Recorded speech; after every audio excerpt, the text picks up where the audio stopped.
As I walked through the city of Sierra, I noted that the people in the lower city were gaunt and distressed. Parents kept their children close. Teenagers rushed about trying to make a few coins, and many adults stared blankly ahead as they went about their day, bundled in their clothes to fend off the cold. It was not just the winter and hunger, but the looming and inevitable war pressing down. I checked behind me several times to see Savino following me. It angered me that Castian's lackey was tracking me through the city, but I had nothing to do for it at the moment. Most of the men had headed straight for the brothels to satisfy their urges. I turned into an apothecary shop. A middle-aged man with black-stained hands looked up from his pestle, where he was crushing cloves by the odor. "How can I assist you?" he asked respectfully.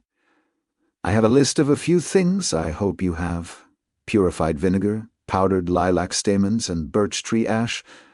The man's brow furrowed at my request. Even though I was no longer skunked, the odor cleanse potion could be very useful in the future. A number of the creatures that Hearn had lectured us on relied on their sense of smell to track their prey. Most would be foiled by myconid powder, but not all. The ash and vinegar, yes. Alchemists use lilac stamens, and obviously they are out of season. He pointed outside to the icy streets to emphasize his point. "I might know where in the city to get some, though. A private alchemist and friend of mine," he said with a wink. "Filtered aged vinegar, 1 silver for a jug. The birch ash is 3 copper for a pouch. I use it in my abdominal cramping syrup. The stamens, if my friend has them, will probably be 20 silver for a vial." I placed a large silver on the counter, 6 jugs of vinegar and 20 pouches of birch ash. "How long until you get the powdered stamens?" His eyes popped at the coin. "I only have 4 jugs of vinegar but plenty of ash." He shuffled and returned with 4 clay jars and 24 packets of the ash. I checked each jug, sniffing the contents of the pale red liquid. I shook one and poured it into a clear glass container. It looked decent in the light, with only small amounts of sediment. He handed me the change. "Come back tonight, and I may have your lilac stamens." "Thank you, but do you think you could direct me to your friend's residence? My time is tight." I made the jugs disappear, to the man's disbelief. I just smiled as the packets of ash also vanished. There was no point in hiding my ability if I had to carry 4 awkward gallon jugs. They fit easily into the crate I used while I was in the company. "He only makes potions on commission. He may converse with you." 60 Pegasi Way. The large red brick building. "Tell him Armani sent you. His name is Desserin." I spent some time buying more ingredients that I didn't need at the moment but could use.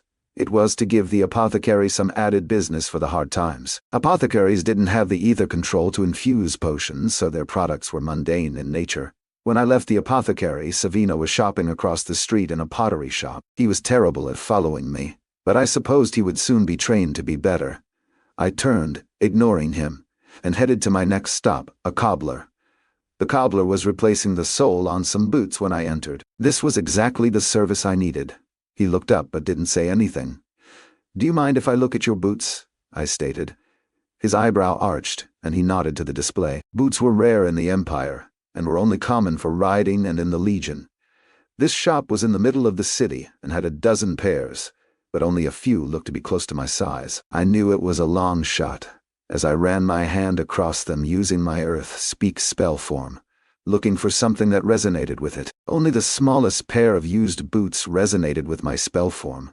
"This pair is interesting. Do you know what these boots are made from?" The cobbler motioned for me to bring them to him. He inspected them for a moment, stretching and sniffing them. "Earth drake hide. That is why they are 30 silver. They are very durable, but I don't think they would fit your feet," he said sarcastically. I didn't understand his poor customer service but bore with the man. "I like the look and feel of the hide. Could you make me a pair with this material?" I asked as I replaced the boots on the display. The cobbler scoffed. "I mostly do repairs." "Do you know someone in the city who could?" I asked. "I didn't say I couldn't do it," he replied tersely. "Getting the hide is costly, and the material is difficult to work with." "How much and how long?" I asked, stopping him from explaining his process in detail to drive up the price. He seemed to consider for a long moment.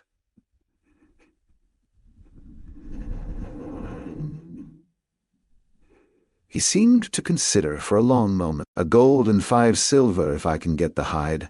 I pretended to gag a little at the price. 90 silver, and I want them in a week. 90. And you want me to drop all the repairs I am working on? The gruff man was shaking his head in an experienced act. Couldn't do it for less than a gold. The material alone would cost me half that. I doubted his words. Or, more than likely, he would buy enough material for multiple boots. 2 pairs, then. 1 natural and 1 dyed black, I said, placing 2 gold coins on his work table. His greedy eyes locked onto the coin. A bonus large silver if both are ready in a week, and to my satisfaction. "This style," I pointed at my feet. He looked down, nodding and sliding the coins into his hand. "Come and I will size your feet before you leave," he said finally in a cheerful tone. Boots were some of the most expensive items in the Empire, and if I had known about the Earth-speak limitations, I would have purchased them in the capital. After he traced my feet and took the diameter of my calf, he scribbled some notes, ushered me out of the shop, and locked the doors behind us. I assumed he was eager to get started to complete the commission. I probably should have withheld the balance of the payment until I received the boots, but it didn't occur to me. I was in commoner's clothes now, but if there was a problem, I was certain all I would have to do was return in my hound gear. I asked for directions from an urchin and made my way to 60 Pegasi Way. My shadow was still following me. I thought about confronting Savino, but opted to ignore him instead. He was wasting his time. I was not doing anything unusual other than spending more coins than a normal legionnaire. The 77 gold I got from my share of the dungeon discovery was already public record. The alchemist's building was in the upper part of the city. As I knocked on the door, the 2-story black brick building looked slightly out of place on the street. A middle-aged man with long raven hair answered and looked at me skeptically. I gave him a slight nod of respect. "Desiree? Armani sent me. He said you might have powdered lilac stamens." The man seemed to think for a long time while looking me over. "I do. Are you brewing a perfume? Neutralizing scent potion?" I replied. "Ah, someone got skunked," he said, his eyes lighting up in a friendly manner. "Ogre skunked," I replied. He smiled and nodded in a knowing way. "The worst kind. Come in." He moved aside, and as I entered, the air hung with the familiar sense of an alchemy lab. "Up the stairs," he indicated with a wave. I headed up the stairs, and the entire second floor was one room with an expansive alchemy lab. A few processes were bubbling away, but the room looked mostly underutilized. Some crates were halfway packed in the corner. He moved to the shelves with hundreds of jars of all sizes.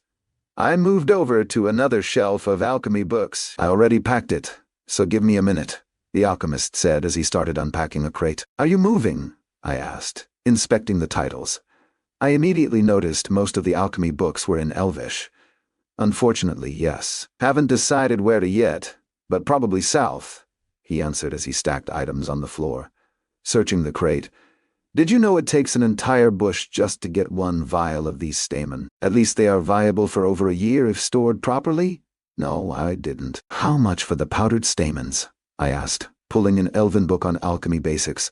I had only a limited number of alchemy books in my dreamscape. 20 silver, if you want both vials." 30, he said, standing. "Less things to pack."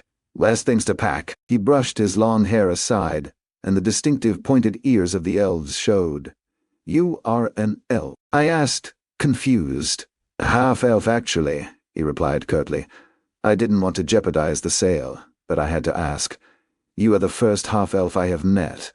My tone was inquisitive and not accusing, which caused him to relax a little. "We are rarer than true dragon riders," he said dramatically.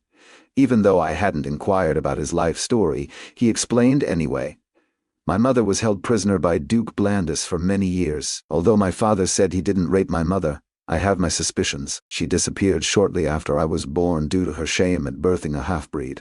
My father raised me and treated me well enough among his children," Desiree said conversationally. I didn't know how to respond to his blatant statements and oversharing, so I held up the book. "Who taught you Elvish?" "One of the other elf prisoners in the Citadel took pity on me as I was trapped between 2 cultures. My father allowed it. At first I felt knowing Elvish gave me some connection to my mother, but then I found alchemy." He indicated the books. I sensed there was a lot more to the story, and he seemed to want someone to talk to, but I decided to pass and produced 3 large dungeon silver. Ah, dungeon coins. Are you an adventurer then? I usually only work on commission as I don't need the coin. But are you interested in some potions? Any healing potions? I inquired, glad to be off the topic of his colorful past. The Count purchased my entire stock a few days ago. I am probably not going to brew anything else before I leave. I have hair growth, disorientation, wart remover, a bowel purge, and some impotence potions. He walked over to a rack of potions. Can you explain their applications? I asked, not planning to buy anything. The hair paste will grow hair wherever it is rubbed permanently, so apply it carefully with a spatula. Otherwise, you could have hair growing on your palm. Once it dries, peel it off. The disorientation makes it harder to access your aether used mostly in subduing weak mages. The wart remover burns a bit but works well. If you are constipated, the bowel purge works quickly, so be near a privy. The impotence prevents arousal in both men and women, he explained. I considered some possibilities for getting back at Castian and his lackeys. All the recipes in these books? I indicated the shelf. The base recipes are. Are you interested in purchasing some of the alchemy guides?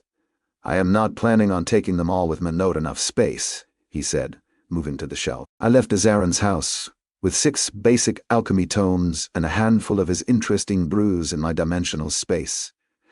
I returned to the barracks with Savino still in tow. No one was in the barracks, but Savino followed me inside. No one was not.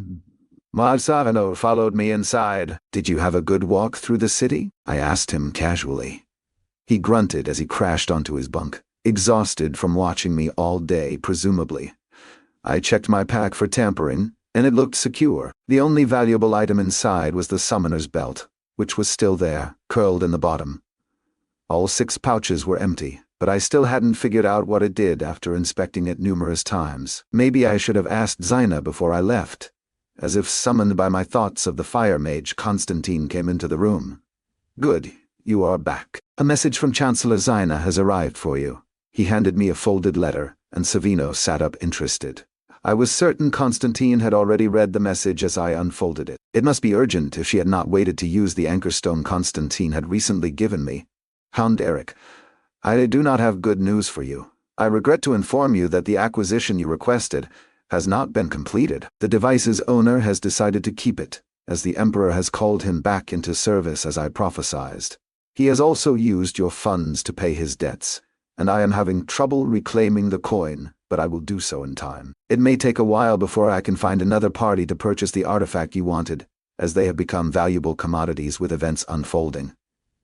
Additionally, even more regrettably, people know that I do not have the Dreamscape amulet. My greatest apologies. Baroness High Mage Zaina, Chancellor of the War College, the Ether Shield amulet Zaina was acquiring on my behalf wasn't going to materialize, which was regrettable. The lost gold was an annoyance, but I was certain Zaina would reclaim it on my behalf eventually.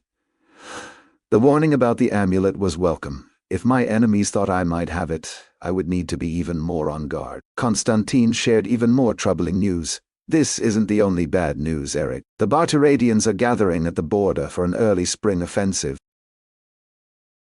What does that mean for us? I asked. At most, 6 more weeks of training. Spring is 8 weeks away. We have already cut the wilderness training in half. We will cut the city training in half as well. I expect Centurions Cornelius and Sergius to be here in a few weeks to review and select from the litter. Savino sat up, surprised at the news. We haven't completed the wild nocturnal training, and you won't, Constantine said harshly. That is the most difficult training for a hound, and we just do not have time for it. Savino rolled off his bed and headed for the door to tell his companions the news, leaving me alone with Constantine. I waited until we were alone before asking, how did they discover Zaina didn't have the Dreamscape amulet? First Citizen Boris had his uncle pressure the Collegium Scholarium to force Zaina to register the Dreamscape amulet in their archives. They pressured her for weeks and even showed up at her door before she was forced to admit it was not in her possession. Constantine said bitterly. You should have left it with her. I am sure Castillon will also be made aware of this. It was a warning to watch my back against the other pup. I digested the news. Do I have to stay here? I asked Constantine, indicating the bunks. Constantine grinned. I gave you 2 days off. If you want to spend the next 2 nights elsewhere, that is your prerogative. Just know that before sunrise on the 3rd day, you had better be in this room. I nodded, collected my cleaned hound clothes and weapons into my dimensional space, shouldered my pack, nodded to Constantine and left. I circled off the main street so I wouldn't run into the other hounds, and headed to the upper city. It wasn't a long walk, and I entered the first good inn I found. It was mid-afternoon, and 2 tired women cleared tables and cleaned the floor. Only one patron was eating a roast chicken at a table, savoring every bite. The barkeep grunted in a raspy voice. What can I do you for, traveler? Best single room for 2 nights, I replied. He arched his eyebrow and settled his eyes on me. Meals. Just breakfast tomorrow, I said, and one of the waitresses straightened her dress and smiled brightly at me. I was uninterested in the middle-aged woman's flirtations as her eyes sized me up. She did have an exotic look to her, with darker skin and long silky black hair pulled back in a ponytail. 4 large silver for the room, and 2 large copper for breakfast, the barkeep said, placing a key on the counter. I didn't use dungeon coins to pay. Instead, I produced Tellian minted coins. Dungeon coins were uncommon, but might have made me more memorable to the innkeeper. The room was much cheaper than I expected for the upper city, but the meal was more than twice what I had expected. The cost of food in the Empire was likely still on the rise. The preening waitress stuck out her chest. My name is Danielle. Follow me, sir. I followed her up the wide stairs, and she smelled of beer, sweat, and waning sweet perfume. On the top floor, she went to the end of the hallway. She indicated the door, and I used my key. Do you need anything else for the evening? If you want, I could draw you a bath. She looked expectantly, and her shapely body sported a friendly smile. Not tonight. I'm tired from work today, Danielle. I need to get some rest. She frowned at my reply.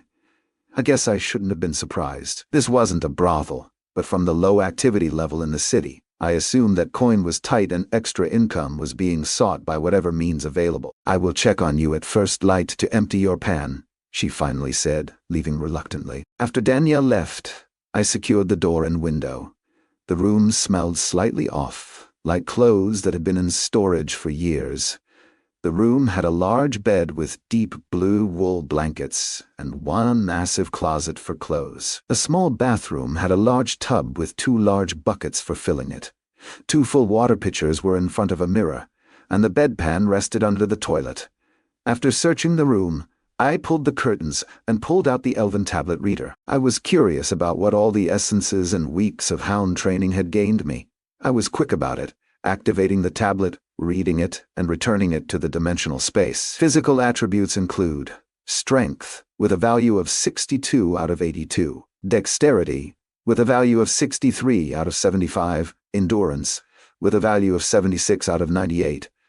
I was satisfied with only a few stats that did not meet expectations. The potential for quickness and dexterity was lower than I had hoped, and I guessed the essences were becoming less effective. Still, that was offset by my physical gains from the training. It was easy to see why I had surpassed the other pups.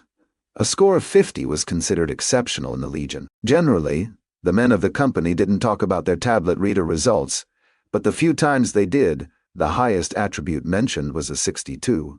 I had 3 stats at that mark or higher. My progress was going to be much slower without constant essence to supplement my gains. I reviewed my magic affinities next, noting my spell forms as I went. Resilience, with a value of 54 out of 71. Constitution, with a value of 59 out of 72. Coordination, with a value of 55 out of 68.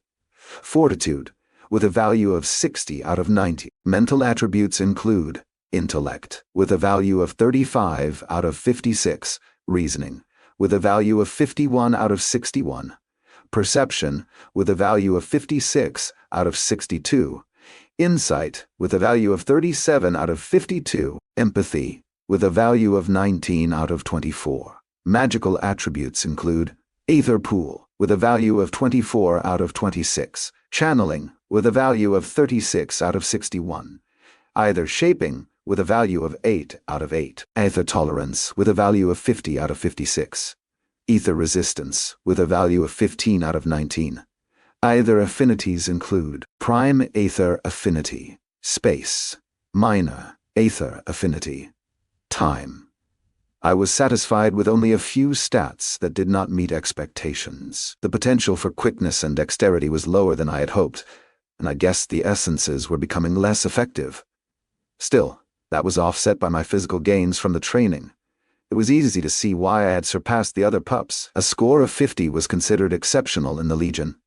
Generally, the men of the company didn't talk about their tablet reader results, but the few times they did, the highest attribute mentioned was a 62. I had 3 stats at that mark or higher. My progress was going to be much slower without constant essence to supplement my gains. I reviewed my magic affinities next, noting my spell forms as I went.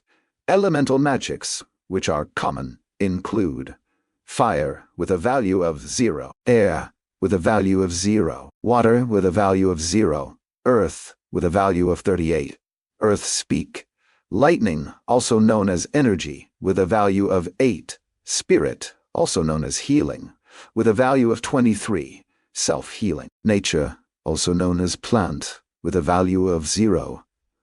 Unaffiliated magics, which are uncommon, include charm, also known as mind, with a value of 5, illusion, with a value of 13, clairvoyance, with a value of 0, protection, also known as guardian, with a value of 30, air shield, necromancy, with a value of 0, celestial, also known as buff, with a value of 0, abyssal, also known as debuff, with a value of 0. Rare magics include space, with a value of 101, dimensional pocket, time, with a value of 90, slow aging, displacement, with a value of 80, materialism, with a value of 88, worlds, with a value of 88, void, with a value of 22, convergence, with a value of 74.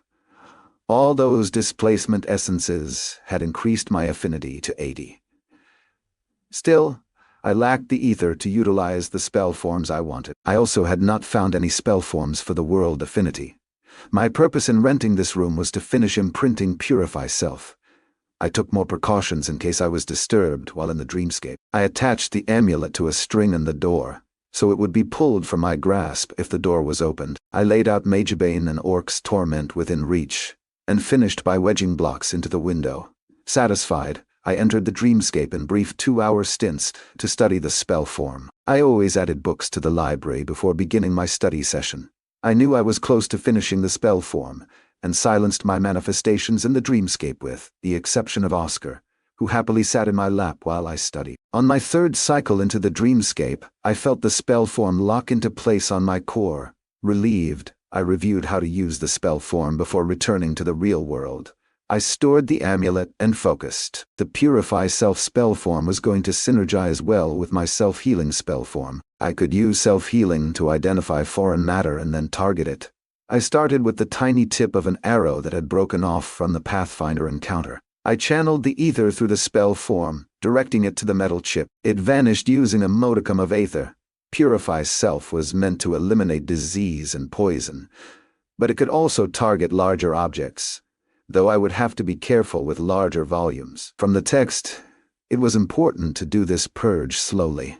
Too fast, and you would create a painful vacuum. Over the next 15 seconds, I slowly released the ether, targeting the urine.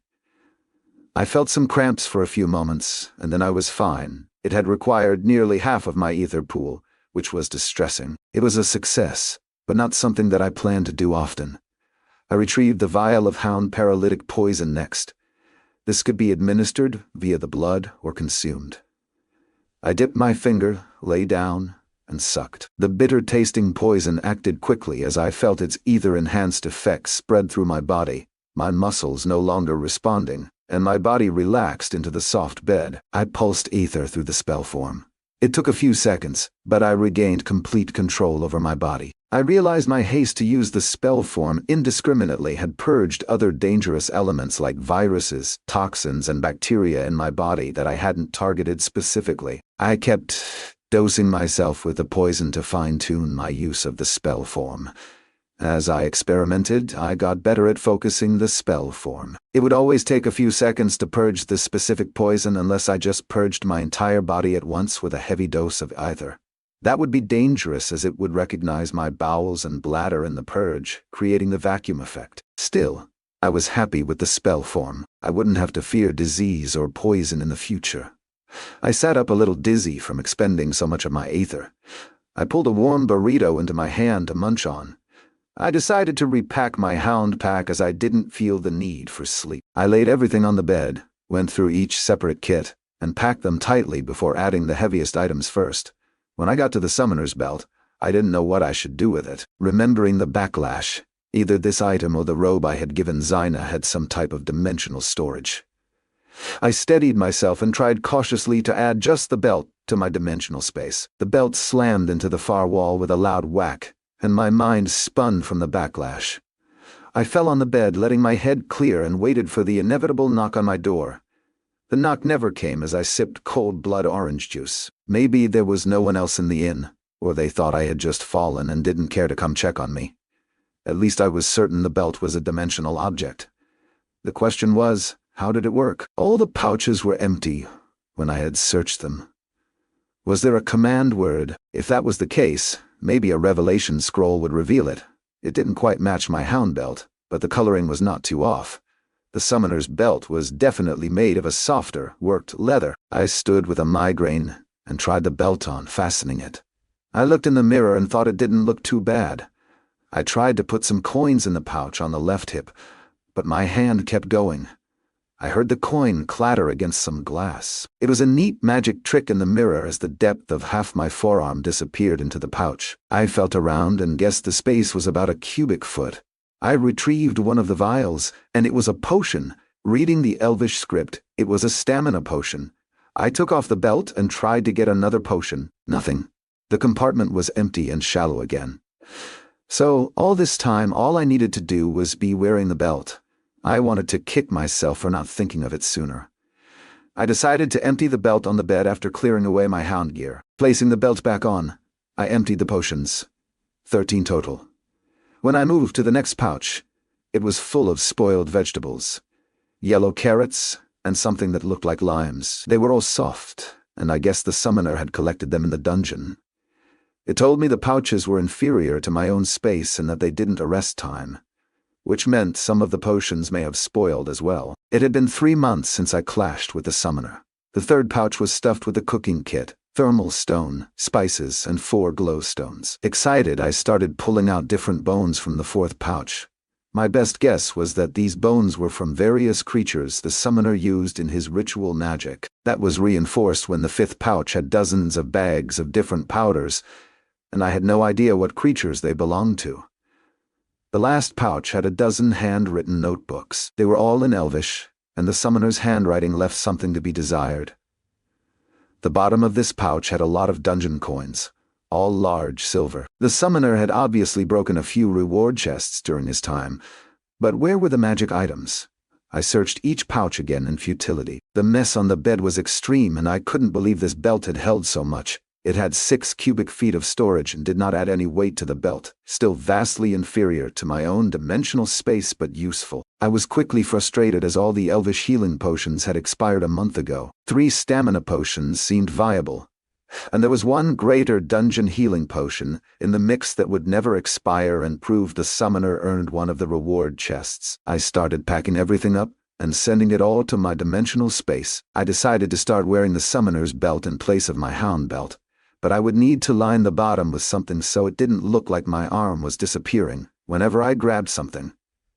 A knock at my door had me freeze. Danielle's muffled voice came through. "I have your breakfast. Do you wish a bath to be drawn this morning?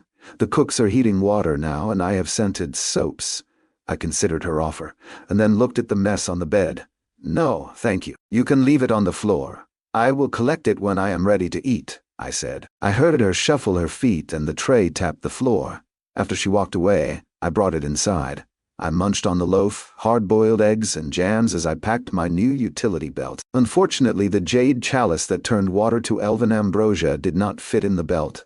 It would have solved my problem of letting the artifact recharge outside my dimensional stasis. Satisfied with my packing, I hoped to spend short periods in the dreamscape during the next 2 days training before I had to return. I arrived back at the barracks before sunrise on the third day. Hearn and Kato were talking quietly in the hallway, looking much refreshed. Kato noted my approach. "I like your new belt." "Thanks, it was just something found in my explorations of the city," I noted, unable to hold a smile in. Constantine's heavy boots were thundering down the hallway, and I could hear the others stirring awake from the pre-wake-up call. It was time to continue with the hound training. Constantine smiled as the room scrambled to prepare for training to resume. The gleam in his eye told me whatever was planned would not be fun. "I hope you all enjoyed your time off and followed the first rule of being a hound." There was confusion around the room as everyone looked at each other for help. Constantine resumed with an uncharacteristic smile. "The rule is that you should always be aware of your surroundings. I am sure you all walked the outer wall, explored all the streets in Sierra, and didn't just spend your coins in the brothel and taverns. That was exactly what everyone had done, as indicated by the dead silence." Hearn grinned as he asked, "A hound never rests and is always on watch. Can anyone name the 4 streets in the upper district?" There was a spell of silence, so I offered, "Pegasus Way." Hearn nodded and waited for more. The thing with Roman cities was that there were no street signs. The city maps named the streets, and the citizens knew them. So if you didn't ask the locals, you would never find the names. I had noticed a tiled mosaic of black-winged horses around the fountain at the street's intersection, but couldn't recall other mosaics at intersections, so I guessed a common street name next. Fortuna Street. Constantine jumped on the answer to call me out. "Wrong. Fortuna Way is in the lower city. It looks like none of you are prepared to be a hound yet." He sighed like a disappointed father and reached into his pocket, producing a silver-plated-looking pocket watch. "This is a blood compass." Everyone was instantly mesmerized by the object in his hands. We were finally getting our first hound artifact, and excitement rippled through the room. Constantine turned it over in his hand. It is a simple but powerful tool. He flipped open the device like a pocket watch, and I could see the runic workings on the inside. The best way to use this device is to place a piece of cloth inside with dried blood. Wet blood will tarnish the runes and damage them over time. He handed the device to Kato. Kato took it, placed a piece of cloth inside it, and snapped it shut. One of the requirements for being a hound is being able to channel aether to activate artifacts. He held the circular device in his palm, and it jumped toward Hearn. Hearn snatched it out of the air, expecting it. When you channel aether into the device, the object pulls toward the owner of the blood. The closer the person, the stronger the pull. Never open the compass until you achieve your objective, as the sample will be destroyed, Hearn announced, holding up the blood compass. These also cost dozens of gold to artifice. You break it, and you will never be given another artifact for as long as you are a hound. The threat hung in the air. The Empire had a habit of making legionnaires pay for their own gear. If you lost a blood compass, you would have to spend a lifetime repaying its value as a hound. Hearn tossed the device in the air and caught it casually. They are fairly durable, so you would have to do something stupid to break one. Between blood samples, it needs to be cleaned. Place it on your thermal stone for 1 hour, and then use alchemist's distilled alcohol to clean the runes on the inside before adding a new blood sample. Any questions? Constantine barked impatiently. Normally, I would have one for each of you to practice with, but some of you can't even charge a glowstone yet. A few men winced as they couldn't shape their ether enough to force it into an artifact. Constantine pulled out 4 more blood compasses, all of them tarnished and scratched with age. "Who are we tracking?" Val asked eagerly. Val could already track objects he had touched, but that did not apply to living things. I thought that was a stupid question, but Jansen confirmed it. Us, of course. No weapons or hound armor, just the common clothes you were given. Each of us has a yellow scarf. He held up his wrist to show the scarf wrapped around it. He then tucked it into his sleeve. "Subdue your target, Get the scarf and return here with it. Hopefully you're familiar with the city, as we won't be idle." His tone turned sardonic at the end. To me, this sounded like a game of capture the flag. Constantine said, "3 of you will be working alone." He handed Sigma, Val, and me our own compass. "The rest of you will have to divide into 2 teams." I immediately activated my blood compass and felt it pull toward Cato.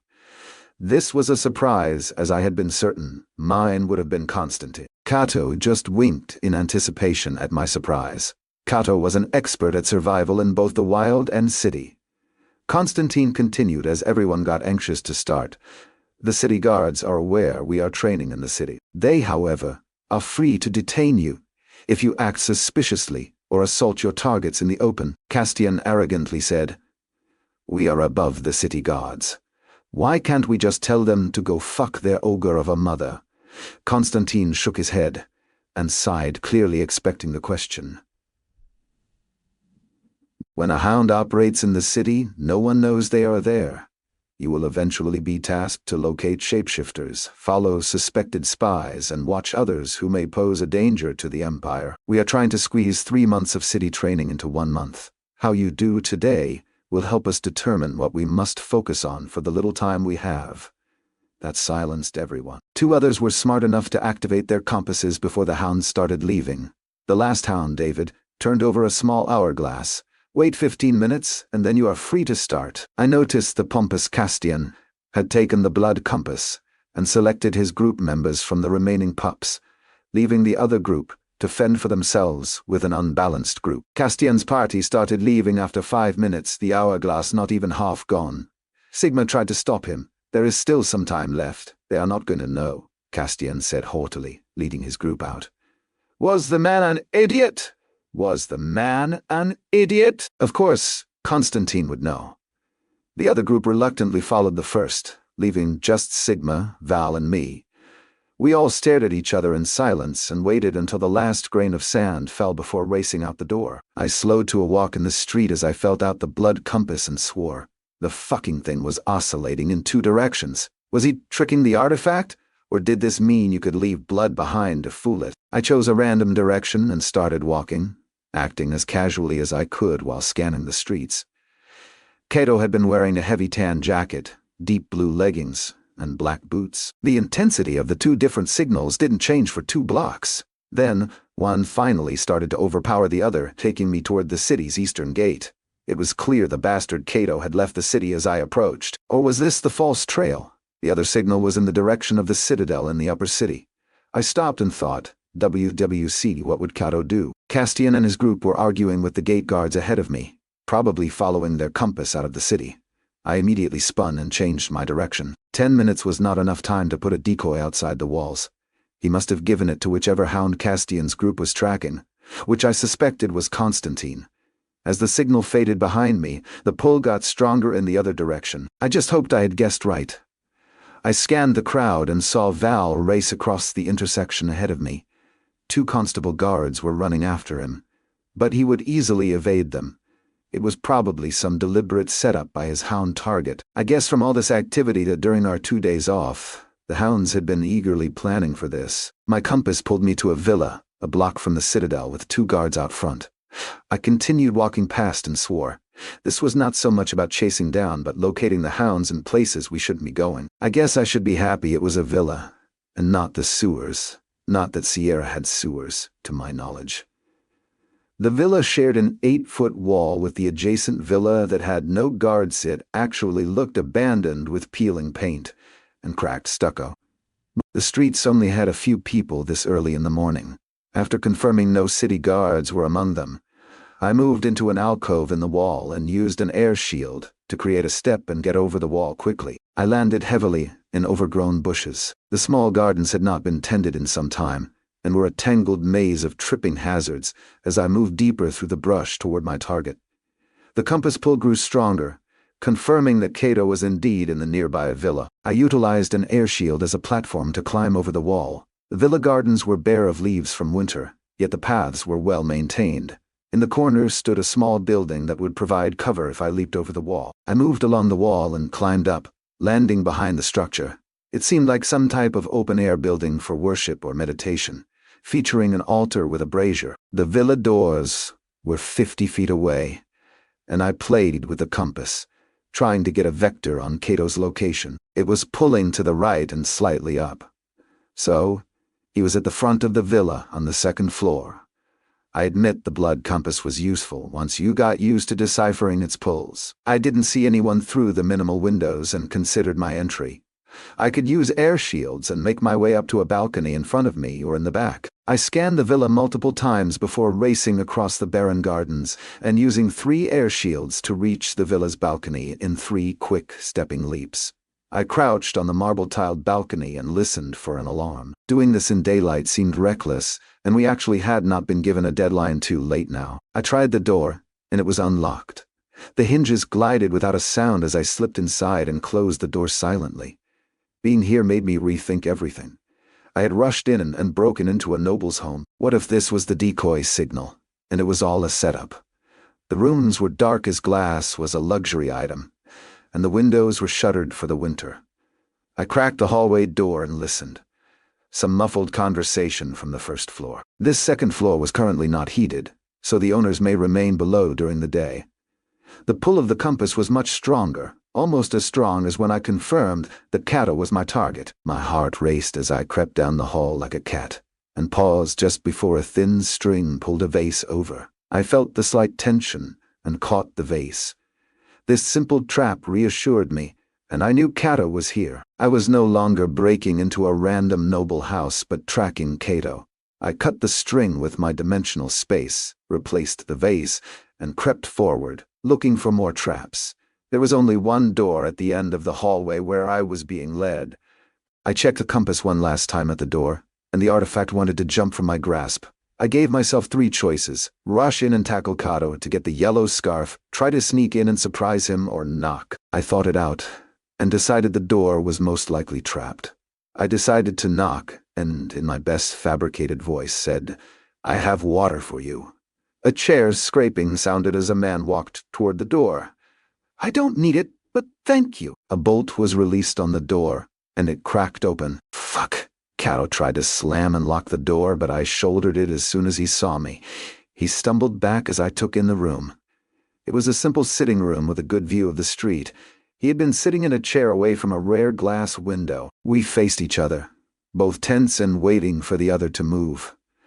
A tiny yellow fabric end poked out his sleeve. I pointed at it, and he shook his head. "Not gonna be that easy, pup. I am already going to hear it from the others for being found so soon." "What tricked the blood compass?" I asked conversationally. "Fresh blood. The compass won't react if it is dried out or is more than a day old. Some mage tried to explain it to me once, but I didn't understand." I nodded in appreciation of the information a long-dead corpse would not resonate with the compass. I relaxed slightly to set him at ease. "Are you going to call for help from the guards below? Whose residence is this anyway?" "This is the Druce's family villa. My uncle is the head of the family," he replied conversationally. "It is nice," I replied, trying to get him to relax. Cato shrugged. "My uncle is a successful merchant," Cato admitted. "They spend the winter in the capital, and just the caretakers live here in the winter. Spent a few summers here growing up. The 2 guards below are city guards earning an extra silver on their day off. Looks like I wasted my coin." It happened in the blink of an eye as Cato rushed me. He was trying to get past me and to the door. I gave him hope, giving him a false opening so that I could tackle him as he passed. We both rolled to the ground, seeking advantage on the wooden floor. Cato's problem was he didn't protect the scarf. I yanked it off quickly and sent it to my dimensional space. "Jupiter's wandering cock, Eric," he said angrily, pushing me away. There was no reason to fight further as he couldn't get the scarf in my space, he pleaded. "At least wait an hour before returning to the barracks. Constantine is not going to be happy. We were supposed to keep you lot running till dark." "Who carried your blood outside the city?" I asked, standing and listening for the guards. Yep, they were coming, and by the sounds, both of them. Cato's face was impassive as he waited for help. Maybe they would throw me in jail and Cato would still win, as I couldn't return with the prize. Constantine. He plans to jog around the outer city's walls all day. I chuckled at that. glad I wasn't tracking him. I then walked to the window where he had been watching the street, pulling the window inward on hinges. The guards were thundering up the stairs as I committed and jumped. I used 2 angled air shields to slow my fall, and I was on the ground with a hard landing that I took into a roll and stood immediately. I almost wanted to shout, "Parkour!" but restrained myself and just moved out into the street and did not look back. More people had joined the flow on the streets, and I blended in with them as I walked back to the barracks to enjoy the rest of my day off. I blended into the morning crowd and paced myself back to the barracks. I would have liked to spend the remainder of my day inside the Dreamscape training and reading, but that would not be safe unless I rented a room elsewhere in the city again. Kato fell in step beside me, and I figured my indecision had taken me on the obvious route to the barracks, giving him a chance to catch up. "If you are the first one back, you will be able to keep the blood compass." I looked over, surprised. "We only have 6 to give out." 6? Constantine only gave out 5, I said, doing the math. Kato chuckled. "Yeah, Constantine has one with Castian's blood in it. He made sure the pup would be following him today. A blood compass can be used to know where your enemy is as well as to avoid them." I nodded in understanding, and it had me thinking as we walked. "It works on animals as well?" I inquired. Kato nodded. "I've tracked injured creatures before. The issue is ensuring you clean it between samples. If it isn't purged well, the signal becomes much weaker." He handed me a vial of clear liquid. "This is alchemist distilled alcohol. It never spoils. You'll get one from Constantine, but you can have mine. I've stashed away a few." I took it and sniffed it before storing it. There was no smell, and it could be mistaken for water. A few alchemy recipes also use this in their processes. "Thank you. I am going to retire to the barracks." My hope was that Kato had to be elsewhere, and wasn't planning to stick with me. I am going to help Hearn frustrate the pups following him. "Don't forget you need to be first to claim the blood compass." Kato continued off toward the lower city. I didn't rush as I walked through the back alleys and explored the city a little on my way back. A rat scurried away from rotting vegetables, and I snagged it into my dimensional space. Even though the creature was small, it still bottomed out my ether. Shaking my head, I wondered how much I would have to increase my ether pool for that to stop happening. I eventually found myself in the barracks before lunch. No one else had returned yet, so I had time to experiment. I heated the blood compass and cleaned it with alcohol. I summoned my rat and restrained it, cutting it with my dagger and soaking a small piece of cloth. The feisty rat tried to bite me but couldn't penetrate my spider's silk gloves. I sent the rat back to my dimensional space. I dried the cloth on the thermal stone and activated the compass with the new sample. I frowned when the compass pulled strongly in my grasp. Then I realized I had gotten some rat blood on the floor, and it was reacting to that. I walked away, and the compass pointed to the blood on the floor, not my dimensional space as I had feared. I poured a little distilled alcohol over the blood marks on the wooden floor, and the compass calmed and was silent. Success. I could hide a person in my dimensional space to cheat the blood compass. My last test was killing the rat and tossing it out the window. The compass still pulled toward the corpse of the dead rat. So I assumed you could find recently dead people as well until their blood dried. It really was an incredible artifact. I spent my afternoon training in the small yard leading to the barracks. Val was the first person to return, but 2 city guards ushered him to the barracks in manacles. With his head hung low, he told me his fate. Got caught tracking a decoy. Been locked up all day. The guards released him with everyone in good humor and left. The others returned one by one, dirty, smelling foul, and hanging their heads. When everyone was back, the smug hound stood before us, Constantine in the center. He looked exhausted as well, but wore a smirk of self-congratulation. "Do any of you pups have a yellow scarf?" I produced mine and held it up. This got me envious and angry glances from the others. Kato admitted my victory with a note of concession. The pup successfully infiltrated a merchant's villa and caught me off guard with a ruse. Constantine nodded and announced my prize. "For being the first and only pup to find success with the compass, you can keep it. The rest of you," Kato walked among the other pups and collected the other 4 compasses. Constantine grunted. "Only 1 of 5. Horrendous success rate. The worst part of today was the city guard stopped every one of you." I remained silent as none had accosted me. The first stage of your training in the city will be how to remain unseen. For the next 2 weeks, we practiced blending in with locals, city stealth, tracking with the blood compass, entering buildings and surprising our targets. The hounds ran the training in 2 7-hour shifts, a day shift, and a night shift. During this time, it became a game with the local guards to catch us. If they caught one of the pups breaking the law and apprehended them, Constantine gave them a silver for each pup. Since they only made 4 silver a week, they were highly motivated. It was actually an ingenious plot on Constantine's part to recruit the guards, as there were normally a lot more hounds involved in the training process. Several pups were stupid enough to fight back and were subdued forcibly by guards and required healing. Healer Lythe had arrived in the city and tended to their injuries, and the guards were not punished. I wasn't perfect in my training. I got caught sneaking into a warehouse, scaling the city wall, and spying on a woman's bathhouse. The last was Constantine giving me a blood sample of one of the women. I had tackled her, thinking it was one of my trainers in disguise, and she let out a shrill scream. The lesson that day was never to assume anything. I replied with, "Yeah, when you assume, you make an ass out of you and me," which of course didn't translate well into Latin.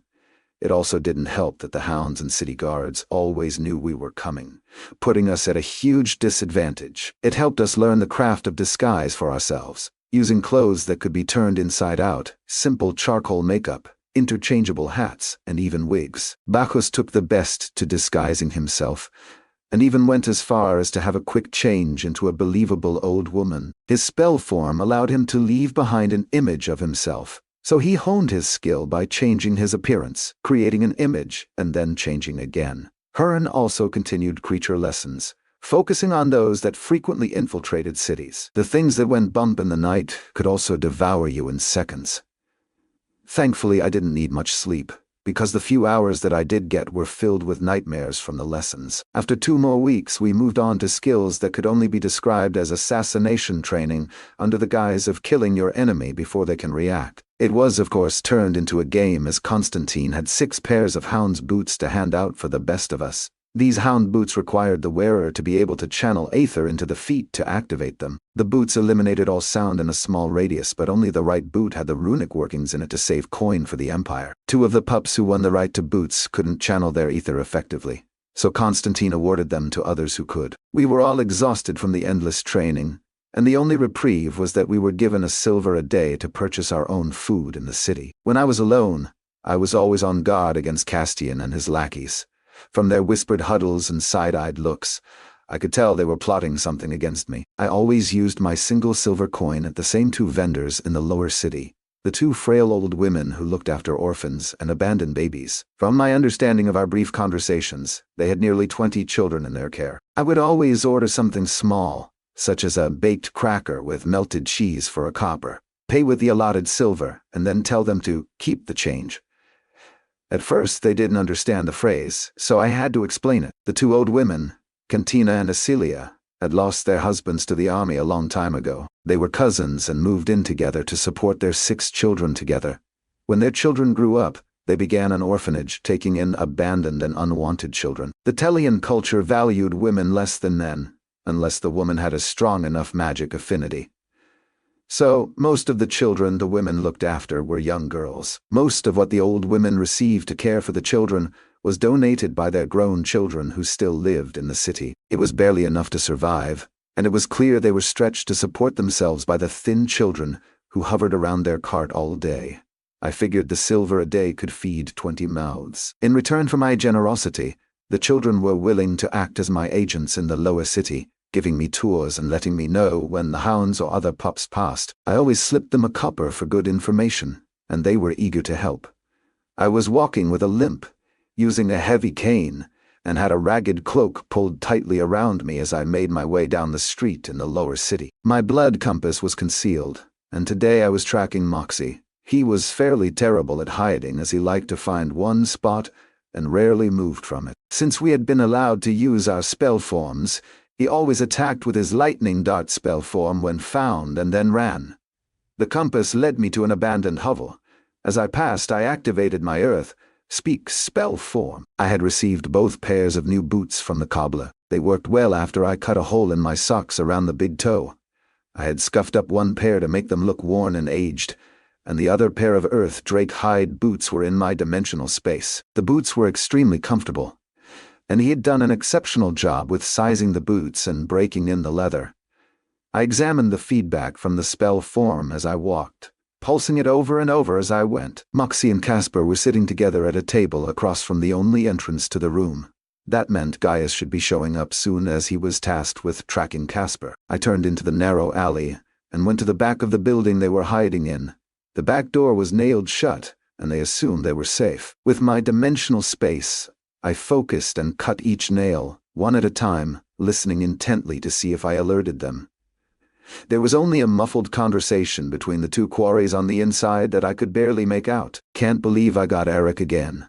Constantine must despise me," Moxie's voice echoed.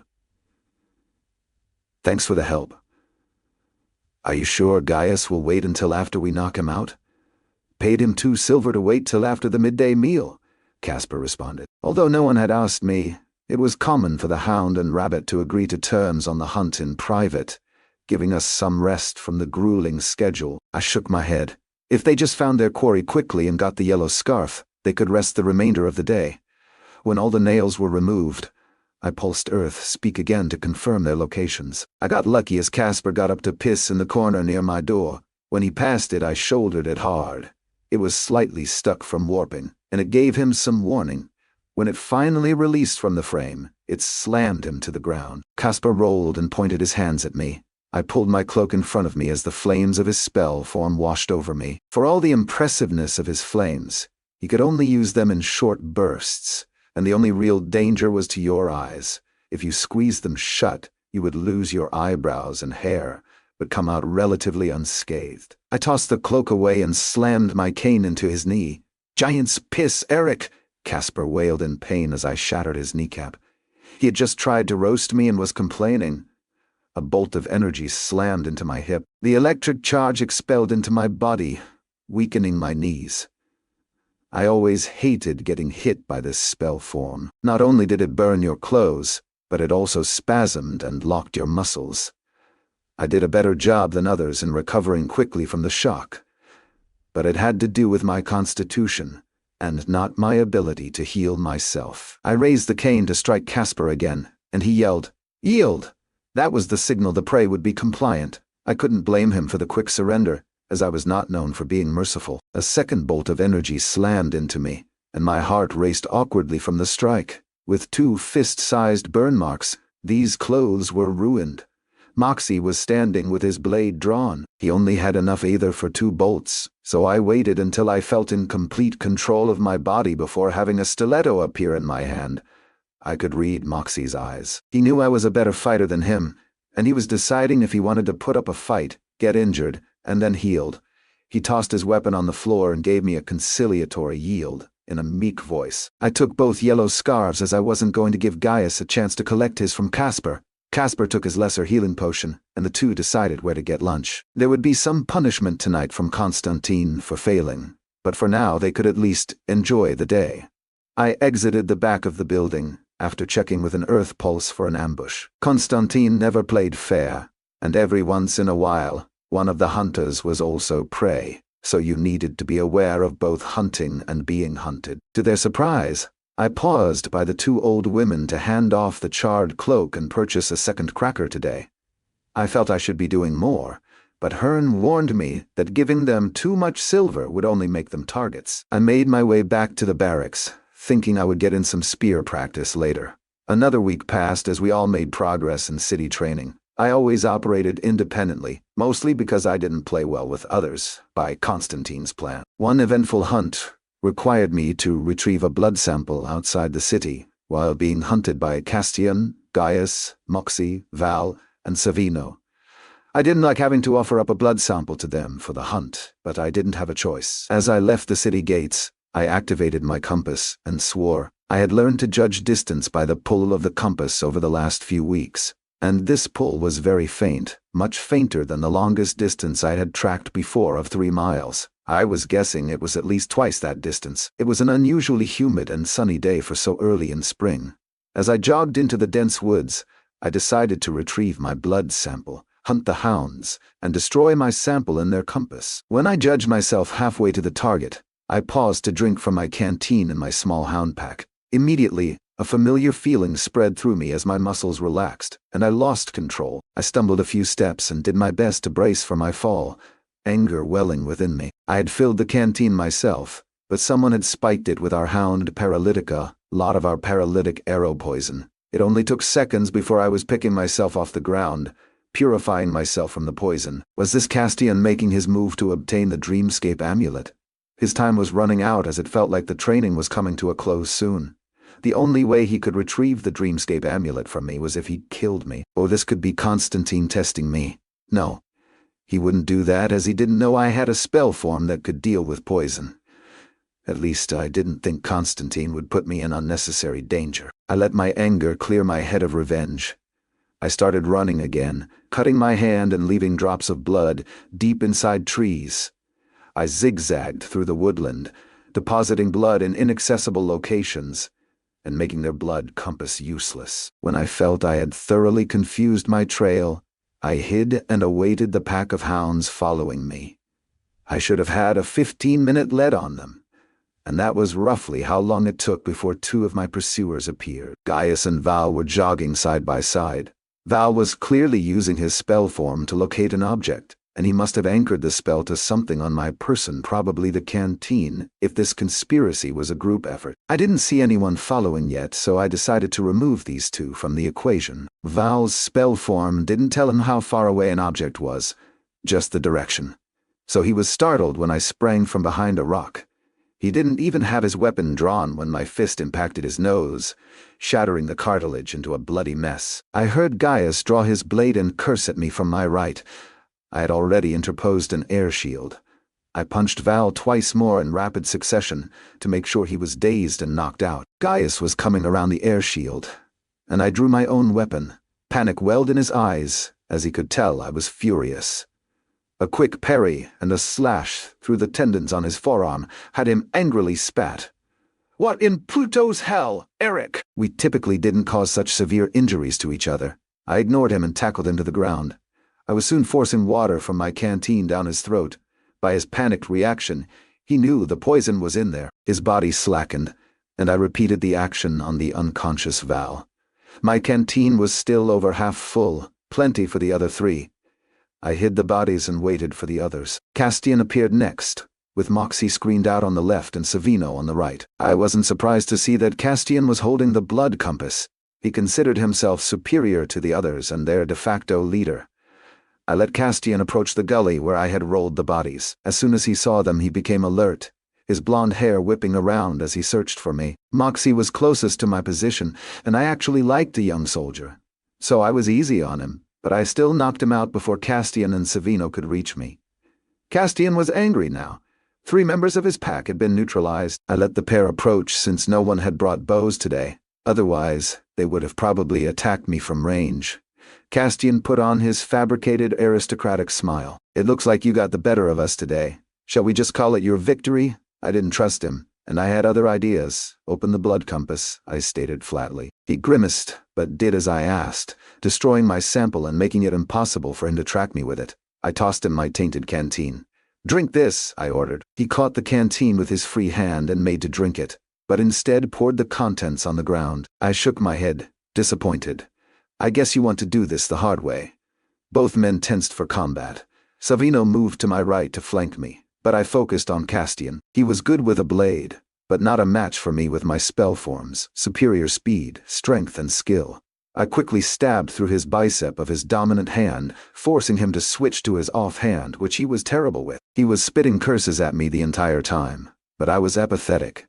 After a second deep strike on his quad, he was mostly immobilized, and I turned to Savino, who had not been able to get close with my air shields hampering him. He thought better than fighting me and turned to run, but I chased him down in short order. I forced a vial of paralytic I had kept in reserve into his throat, and returned calmly to Castian. He had already consumed his healing potion, and was searching the unconscious Moxie for his. Both wounds I had given him were deep, and did a lot of damage, so he needed a second lesser healing for a complete healing. His wounds had closed, but the muscle and tendons were not completely healed by his struggling movements. Castian took Moxie's blade and made to defend himself again, this time alone and hampered. "You know you are a pixie prick," Castian spat at me. "Was this ordered by a first citizen?" I asked coolly. His eyes only hardened, and he wasn't going to tell me. "Fine," I muttered.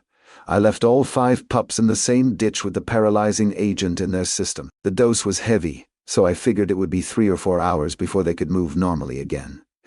If a hungry wild animal found them in the meantime, so be it." I followed my blood compass to the jar with the pig's blood sample and returned to the city to report to Constantine.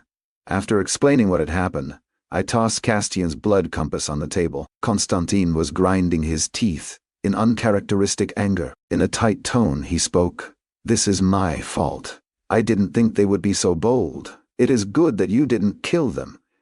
It would have complicated things," he said, and I replied with a Constantine grunt. "This is why I hate being in charge," he muttered. "I will send Hearn out to collect them and keep them out there for a few days as punishment. In the meantime, I will contact Cornelius and see if things can be accelerated even more than they already are." I wasn't quite satisfied. "Do you think they plan to kill me?" Constantine considered the question. "Possibly. More likely, they plan to torture you until you relinquish the dreamscape amulet. My guess is 3 of them were part of the ploy." He started to drift off in thought, most likely planning some retribution for me.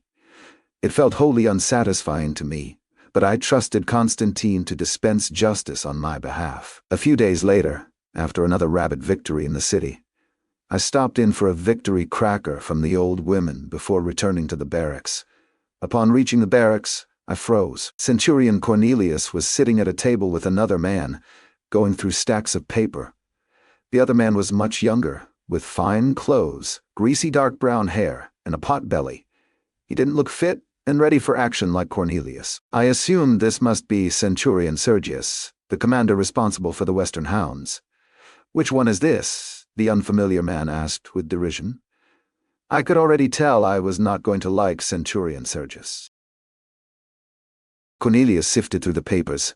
Eric Marco, previously a sentinel to Chancellor High Mage Zina, and before that, a porter in Mage Castile's company.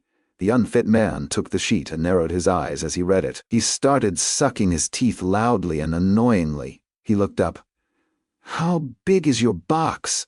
I felt the familiar itching along my forearms that told me someone was using a discern truth spell on me. I made a box about 15 inches to the side with my hands. "This large centurion," he nodded, and his chin wobbled a little, accepting my answer before returning to his sheet. "A weak spell form for self-healing and air shield." He let out a rasp and tossed the sheet on the table. "I'm sure you will be taking this one, Cornelius. You have the first selection this cycle." Cornelius took the sheet on the table and pretended to read it repeatedly. Whereas Cornelius was straight-backed and rigid, with a deep tan, Sergius slouched slightly in his chair and was pale. He obviously did not work in the field often, if ever. "The reports are almost too good to be true," Cornelius finally said. "Unfortunately, I need to replenish my packs. Lone wolf agents are not a priority for me. He is one of the commoners and is from outside the Empire. I am leaning toward this pack here." He patted a stack of papers. "You have lost a lot of hounds recently." He'd skegged. "Perhaps I should assume control of training the pups until the issues in the East are resolved to lighten your burden," he added sardonically. Cornelius' jaw clenched out of sight of the man. He took the paper back with my evaluation. Cornelius pretended to ignore him while he looked through the other sheets. From what Constantine had told me, there were teams of 5, each called a pack, and 3 individuals, Sigma, Val and myself. "Why don't we have his records?" Sergius asked, irritated. Cornelius paged through some papers, lost in the siege of Masha. The only copy went to the mage commander. "We can get his tablet readings sent by Centurion Silas." "They should have already been here," Centurion Sergius grumbled. "Where are you from, boy? And how were you conscripted into the Legion?"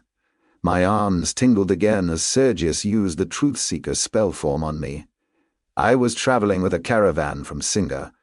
I got drunk one night and fell asleep in a farmer's barn. Since I couldn't speak Telhian at the time, I ended up in the Legion to pay my fines.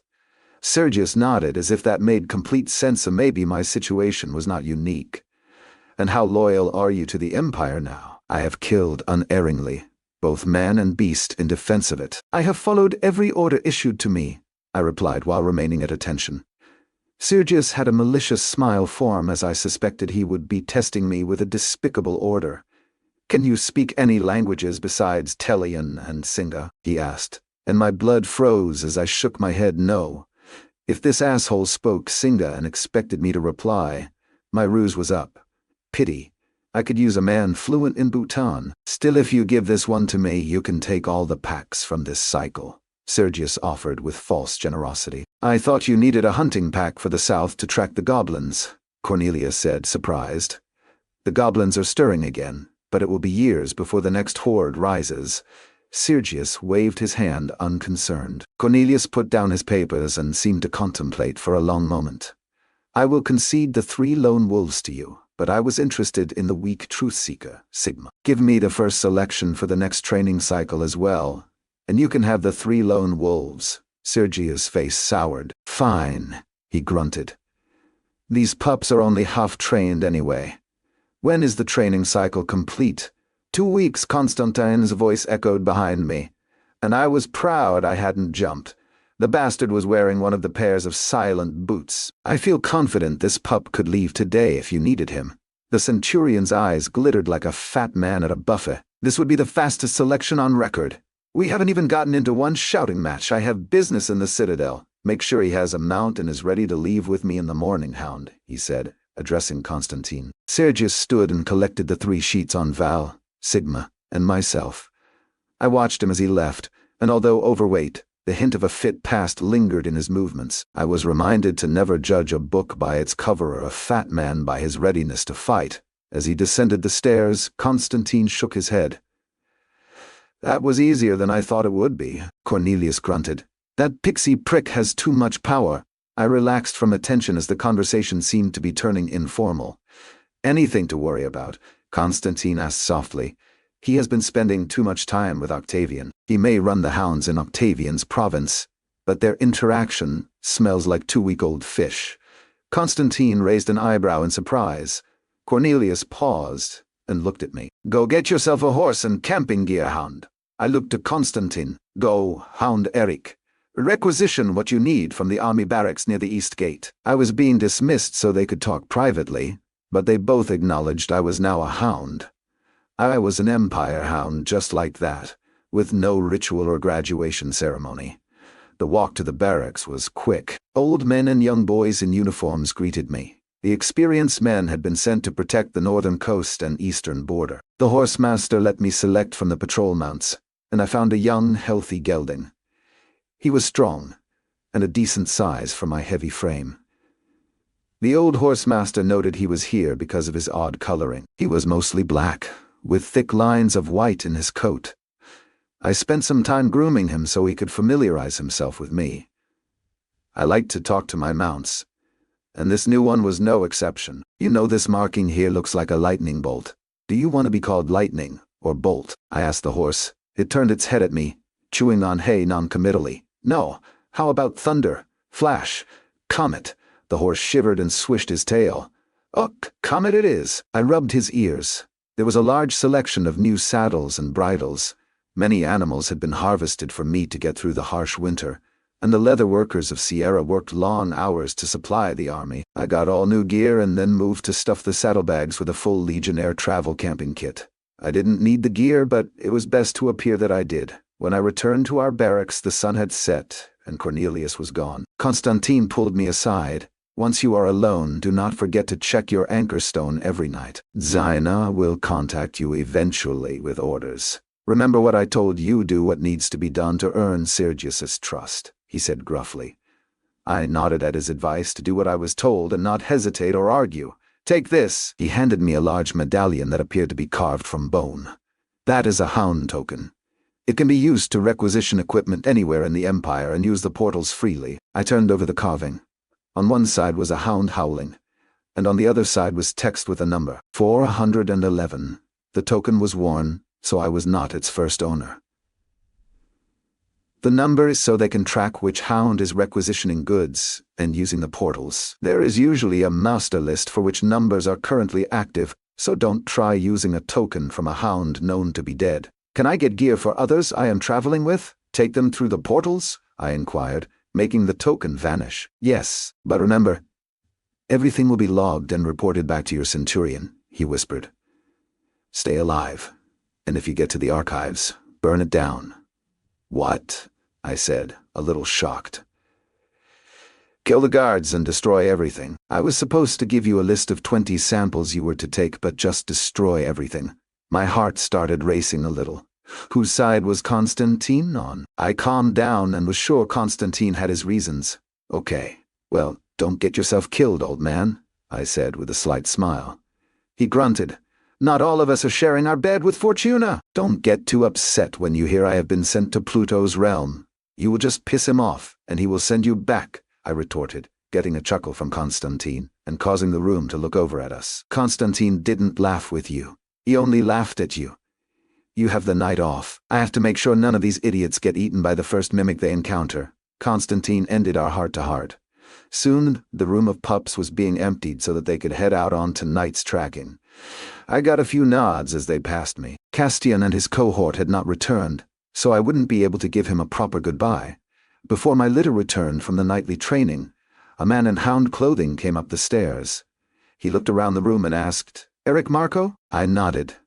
Grab your things, we are leaving. Meet us at the west gate in 30 minutes. We? I thought I was going with Centurion Sergius, I inquired, but still grabbed my pack. He sighed like he didn't have the time or will to explain. We are his personal hounds. We are his personal hound. We guard him when he travels. He didn't wait, turned, and descended the stairs without a sound. I assumed he was wearing the boots of silence. I went to the army stables and saddled Comet. He was excited to go for a ride as we trotted through the lower city toward the western gate. I diverted 2 streets up and didn't see Acelia and Cantina with their cart out yet, which shouldn't be a surprise as the morning sky was barely gray with the rising sun. I dismounted and knocked loudly on their door. Acelia opened a short while later, her hair a mess and still in a nightshirt, looking worried before she recognized me. Sorry to wake you. I am leaving the city. I held out a small pouch. Acelia was disoriented but took it. I mounted and rode away. 100 single silver coins should be enough for them to stretch out into a year. I arrived at the gate to find Sergius and 6 grizzled hounds mounted and waiting for me. The man who came to get me in the barracks snickered. That is a terrible choice for a mount hound. The white stripes will be easier to see at night. Keep charcoal on you to rub into the markings. Yes, hound, I said, patting Comet reassuringly for the slight. I leaned forward and whispered in his ear. I think your markings are beautiful. Centurion Sergius was impatient, and soon we were trotting down the road. 3 hounds rode a few lengths ahead, and 3 rode a few lengths behind. This left me riding next to Sergius and his majestic black steed. For all the man's extra bulk, I could tell he was a competent rider, and had chosen a mount fit for a duke. Not knowing what to do, I remained silent while we made our way west past farms. In a conversational tone, Sergius spoke. I had an interesting dinner last night in the citadel with some barons and the count. Apparently, there is a hound running around with his own dreamscape amulet. I tried to remain calm as my heart raced. I could already feel my arms tingling from his spell form. Really? I used to have one of those. I left mine in Tella, I replied calmly. With my eyes straight ahead, I could feel his eyes on me. Disappointing, he finally said, letting his sentiment bleed into his voice. What are you currently carrying in your dimensional space? Lots of things. 20 ration bars, my blood compass, a few coins, a spare set of clothes, my hound thermal stone and fletching kit, the poisons. I paused, pretending to think, but I had already filled up my dimensional crate. Oh yes, 1 canteen of whiskey and some healing paste. His spell form was active the entire time I had talked. And he grunted, disappointed when I finished. We didn't talk for the rest of the ride and took rooms at an inn in a modest village. We didn't pay for our rooms or meals, which the owner clearly didn't appreciate. At least I got my own room, but I didn't use the dreamscape amulet. In fact, I'd barely slept at all. It felt like I was traveling with a pack of feral dogs. One misstep, and they would turn on me. No one disturbed me during the night, and I was up early in the morning. I found the local blacksmith and gave him a copper for some coal as the hound had suggested. I had come it saddled and ready to ride before the others even finished breakfast. We resumed our journey, but this time I was rotated to the front and back of our guard. These hounds were crass with their quiet discussions, but they were all well trained, spotting things before I noticed them. I chose not to participate in their hushed conversations and just hoped whatever assignment Centurion Sergius gave me, it would be alone. Around evening, we approached a large town with a wooden and stone stockade. Centurion Sergius pulled next to me. There is a bold merchant named Janus within Pontus' walls, who thought he could fool the emperor. I immediately thought I was going to be tasked with killing him, but it was much worse as I listened. He smuggled olive pits out of the empire and started a plantation in another kingdom 2 years ago. The plantation will be dealt with, but Janus needs to be taught a lesson. I nodded, remembering that only the emperor was allowed to grow and sell olives. What do you need me to do? I asked, sounding committed to whatever task he would ask of me. Centurion Sergius smiled devilishly. Merchant Janus is currently away on business. He was warned and needs to learn the consequences of his actions. His wife, daughter, and son are home. Kill the children. I nodded resolutely, but my gut was churning. Everything felt so surreal. How could I follow through with this? As Centurion Sergius described the town, where the merchant's villa was located, and what the children and mother looked like, I just nodded. When he finally finished, he said sanctimoniously, "Make sure it is done by the time we leave in the morning." He kicked his horse and headed into the small city. I remained where I was, pretending to examine the city while my insides churned and my mind raced. I paused upon seeing something uncommon in the empire outside the gates. A graveyard. Most bodies were burned for fear of the dead rising because, in this crazy world, that was a real fear. At least the undead didn't carry a zombie virus, at least not that I had been made aware of yet. A plan slowly started forming in my head. I paused at the gates, and when one of Sergius' guards turned back to look at me, I explained, "I am going to scout the perimeter of the town. It was part of my training." The hound grunted and waved me away, uninterested. "We will be at the Silver Ingot. If you miss dinner, it will be on your coin to feed yourself." Thankfully, he rode inside the gates, leaving me to my plotting. I didn't head for the cemetery, but instead went the other way around the city, leading Comet while I walked. I practiced with my earth speak, pulsing it every 50 feet. The ground was frozen, and no citizens were in sight this late in the cold evening. I was using the spell form as a distraction, but found more than I bargained for. Deep under the earth, about 30 feet down, was a network of tunnels. A few lesser green goblins roamed the network, preparing for a foray tonight. I only noticed 3 of the goblin scavengers in the network of tunnels. I rarely focused so deeply and traced one of the ascending tunnels to a dense patch of thorns about 200 feet from the city's wall. The soil was extremely rocky in the area, which is probably why the bushes hadn't been cleared. It also made it difficult to find any goblin tracks as I searched. I finally found a single half-print on the frozen earth, probably a week old or more. These goblins were smarter than most of their ilk. I guess they made an effort to conceal their tracks, or I would have found more. There were certainly many farms around the city that they could steal from. I continued my circle of the city and came upon a large refuse pit well. I smelled it first. Comet didn't want to approach, so I tied off his reins. I searched around the refuse pit, hoping I might find something useful for my plans. Instead, all I found were more goblin tracks. So, the goblins were scavenging trash, not stealing from the farmers, and they were definitely smarter than your average goblins. I continued my scouting and paused a short while later, astonished at what I found by chance with Earth Speak. I walked to a stony field and stood atop a decent-sized flat stone, maybe 3 feet across, and weighing a few 100 pounds. I pretended to survey the area under the scrutiny of a guard on the wall. Under the stone, buried a few inches deep, were bags of coins, It took me a few pulses to refine earth speak to differentiate the different metals in the coins. It appeared they were mostly copper and silver with a few gold mixed in. They had been there for ages, indicated by the deterioration of the leather sacks. I sat on a nearby rock, pretending to rest while the guard on the wall continued to watch me from a distance. I carefully bounced back and forth from earth speak to align my dimensional space. Then, I shifted the mass of the coin, dirt and all.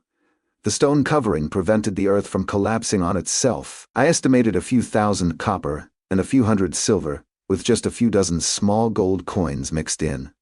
As I walked away, I turned over one of the silver coins in my hand, cleaning the dirt off of it. It was not a Tellian coin. One side featured a crown, and the other side displayed unfamiliar writing and some bird, probably a falcon. The coin was a curiosity to say the least.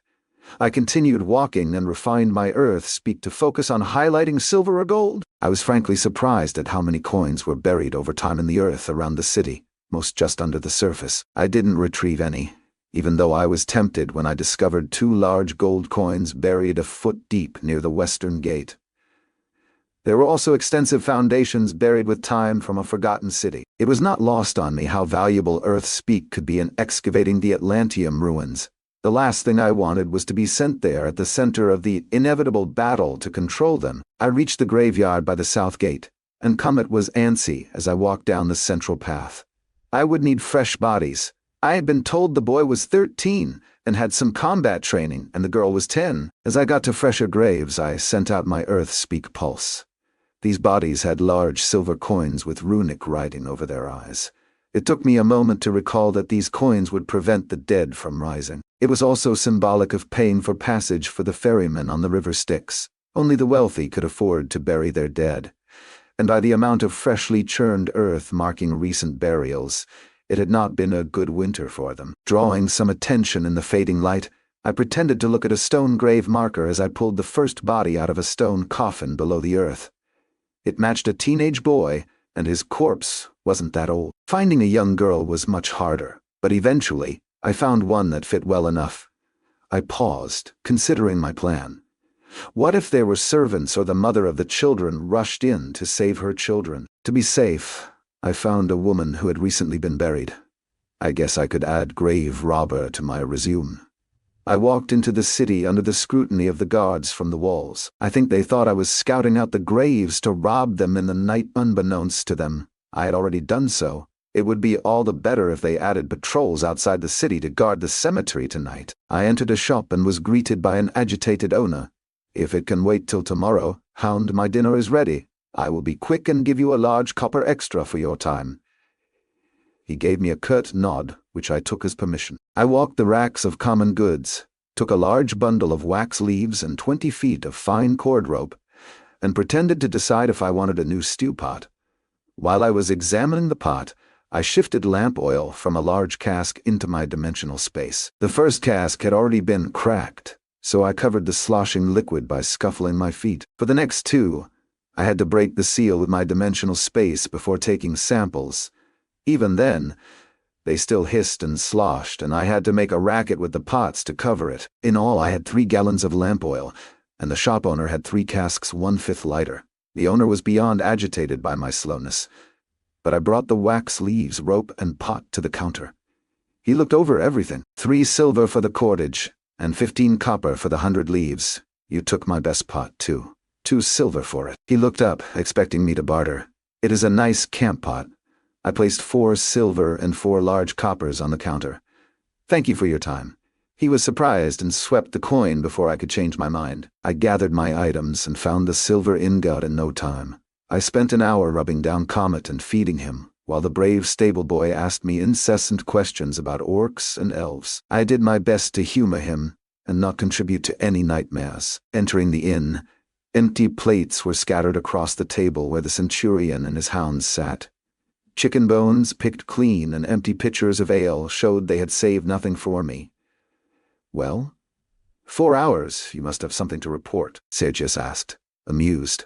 The group looked modestly intoxicated, but all focused on me. I felt Sergius using his discern truth ability on me again. He obviously didn't trust me. "Goblin tracks to the west. They appear to be keeping to the refuse pit at night. It looks like there has been a rash of deaths over the winter by the cemetery.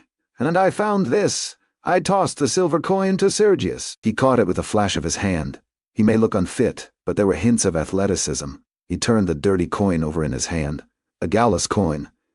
They ruled the northern part of the continent before the First Legion brought order. He placed the coin on the table, not returning it. What about the goblins? I asked. Sergius smiled. Tell the city guard if you want. You have other things to do with your time tonight. We had been trained to always exterminate the creatures, but it looked like these hounds were not leaving the comfort of their beds tonight. I pretended to be irritated by the silver coin being kept, eyeing it for a moment before walking away. Room 6. One of the hounds yelled behind me as they laughed among themselves. My room smelled like urine, and the chamber pot was full. I guess they had filled up my pot as a joke for the new guy. I secured my door as there was no lock, sent my purchases to my dimensional space, and changed into dark clothes. I left my hound armor on the bed and squeezed out the window, lowering myself into the alley and landing softly. A surprised rat scuttled away, and the overpowering stench of urine surrounded me. I guess dumping the bedpans out the window was common practice. My Earth speak revealed this city had no sewers. The citadel was in the west, but the merchant's villa was in the north. My breath created clouds in the dry, cold air of the night as I walked to do foul deeds. I made 7 turns as I walked to ensure I wasn't being followed. I believe I left much earlier than Sergius had expected. His hounds knew my final destination if they planned to observe me tonight, so I figured I should complete my dirty deeds before they were sent to spy on me. It was not a large villa, but did have 2 stories. Thankfully, the second story was wooden. A low wall surrounded the front, and a higher wall encased the back gardens. The merchant was well off by the number of glass windows on the residence. Only a single room was lit while I walked slowly by the villa's front entrance, seeing no guards. I circled through 3 streets, checking on being followed again, before using my air shield to scale the high wall in the back. Neptune's tear was not in the sky tonight, but the starry expanse gave me enough low light to see. The rear of the villa had a series of balconies on the second floor, with only the single room lit. I did not detect any guards as I moved along the wall. Pulsing earth speak. The structure was mostly wood, muting my spell form from giving me a clear picture. There were 2 individuals on the first floor in tiny rooms. I assumed these were the maids or cooks. Using air shields, I climbed quietly to the dark balcony, the furthest I could from the lit one. There was definitely someone in the dark room where I ascended. Once again, I couldn't believe I was doing this. The door was secured with a heavy latch, so I sent the entire lock into my dimensional space. I listened closely as I slowly pulled the door open and slipped inside. Floral scents overwhelmed me. The coals in the fireplace warmed the elegant room, and soft breathing came from the bed. The cold air I brought with me swept through the room, and the child stirred. The small shape told me this was the daughter. When I was close enough, I sent her to my dimensional space before she roused. I let out a slow exhale. The sheet and mattress were sliced sharply from pulling her into my space, but so far, my plan was working. My aether channeling had improved over the last months, and soon, I deposited the small corpse I had stolen and made the bed around her. I had to remove the coins over the eyes, a necklace, and a ring. Next, I soaked the bed in the lamp oil, careful not to pool it to avoid it dripping through the wooden floor. My final task in this room was barring the door. When the fire started, I didn't want anyone to come in and save the corpse. Finished with my grisly task, I returned outside to the balcony. I moved to the next room and paused. It was the boy's room, and he was awake. He was grunting as his shadow moved inside. He was swinging a wooden sword through basic forms. In the dim light of his fireplace, I could tell he was inexperienced, but putting in a fair amount of effort in the training. I still needed some time before my ether recharged, so I waited and observed from the shadows. As I was getting ready to make my entry, the boy did me a favor, opening the doors heavily and walking onto the balcony to cool off. A second later, he joined his sister. This was going to be easier than I imagined. I think I had just cursed myself. The doorway that still had light coming from it opened, and the irate mother stormed onto the balcony. "Marius, get to bed now! You can practice with your sword tomorrow." She walked angrily toward me, not realizing the shadow she was approaching was not her son. I didn't have enough aether to store her as well, and when she got close, I rushed her. Thankfully, she was coming from a lit room, and her night vision was terrible. I stepped into her, wrapped her, and covered her mouth. She bit down hard on my spider's silk gloves and tried to scream. It was very muffled, and I hoped no one heard it. I hissed into her ear, "Quiet, or your children will die tonight. I'm only here for you." She struggled for a moment, but soon realized my superior size and strength couldn't be overcome. Squeezing the woman tightly, I was at a loss on how to proceed. It was going to take me 20 minutes to recover enough aether to store her. What should I do? Tell her some semblance of the truth? Maybe my plan was ridiculously stupid. When was I going to get a chance to release the family? I could imagine Radia watching me and just laughing at my dilemma, while Maveth looked on in disappointment. What the fuck was I supposed to do? Kill the children? In my best soothing voice, "Good. Is there anyone in your room?" She shook her head since my hand was still stuffed in her mouth. At least she had stopped trying to bite off my fingers. Relieved, I said. "Good. Let's go there." She immediately tensed again, probably thinking I would take advantage of her. I walked her to the room, and a single bright glowstone gave the room its light. I pushed her inside and moved to the glowstone, which happened to be near the bed. I made the stone vanish into my space so she could not see me. A small dying fire gave the room minimal light. She had other thoughts about my motivations for moving us closer to the bed, but I tried to calm her fears. "Your children live. Your husband has angered the Emperor with his new foreign olive plantations and sent me." Okay, maybe I didn't calm her. Her body tensed again, and she shook in fear. I tried again. "I'm not going to rape you or kill you unless you scream when I remove my hand." I slowly worked my hand out of her mouth, her jaw still holding my fingers. Why was she reluctant to let go of it? "Show me that Marius and Clara still live, and I will do whatever you ask of me," she said pleadingly. Everything about this curdled my morals. I had a growing hatred for Centurion Sergius for making me do this. "Pack your most valuable jewelry. You are coming with me," I stated. I moved with her across the room as the terrified woman slowly went through her possessions and stuffed them in a bag. "So, you are a thief too," she accused, as she regained some composure. "Speak that loudly again, and you will regret it," I warned. She slowly continued packing, stalling for time, which is exactly what I wanted. In a soft voice, she asked, "Am I to be sold on a foreign slave market? Held for ransom?" "The latter," I said, grateful for her plausible explanation. "The Emperor wants the orchards your husband is cultivating abroad." Defiance flickered on her face as the small fire illuminated her rich blonde hair and features. This merchant had certainly done well for himself. She was a divine beauty. "That is everything of value." "My husband secures his coin elsewhere," she said testily. "I am sorry, but I am going to have to tie you up for the next part." Her eyes narrowed as I held up the cordage I had purchased that day. A few minutes later, the woman was bound and gagged and sitting on her bed. "Do you know what an oblivion pill is?" I asked, holding up 2 of the red pills. "They help you sleep. When you wake up, you are going to be far away from here with your children." Panic appeared in her eyes as I was changing the narrative. "Everything you pack tonight will be your only possessions. You see, I was ordered to kill your children tonight, but I couldn't do it. It is a personality flaw, I guess. Instead, I am going to smuggle you and your children out of the Tellian Empire." I can see you look doubtful, but for the sake of argument, trust me, you can never return to the Empire, or your lives and mine will be forfeit. Please nod if you understand." She slowly nodded, but doubtfully. "Good.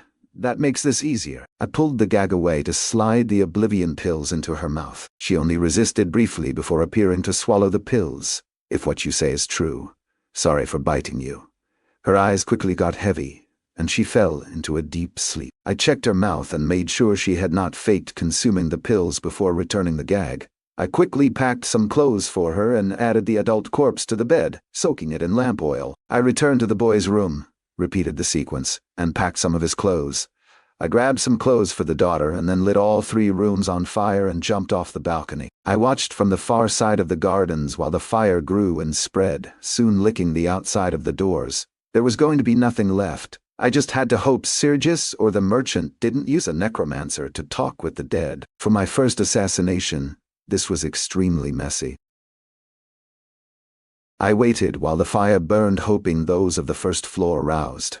Would all my efforts still result in needless deaths? Finally, screams erupted from the house, and 5 individuals rushed out. One was a guard, trying to pull on his leather jerkin while holding his belt with a sheathed sword in his other hand. A 6th servant finally exited, and they all watched in horror as the villa burned and alarms erupted through the city for what I assumed was the fire brigade.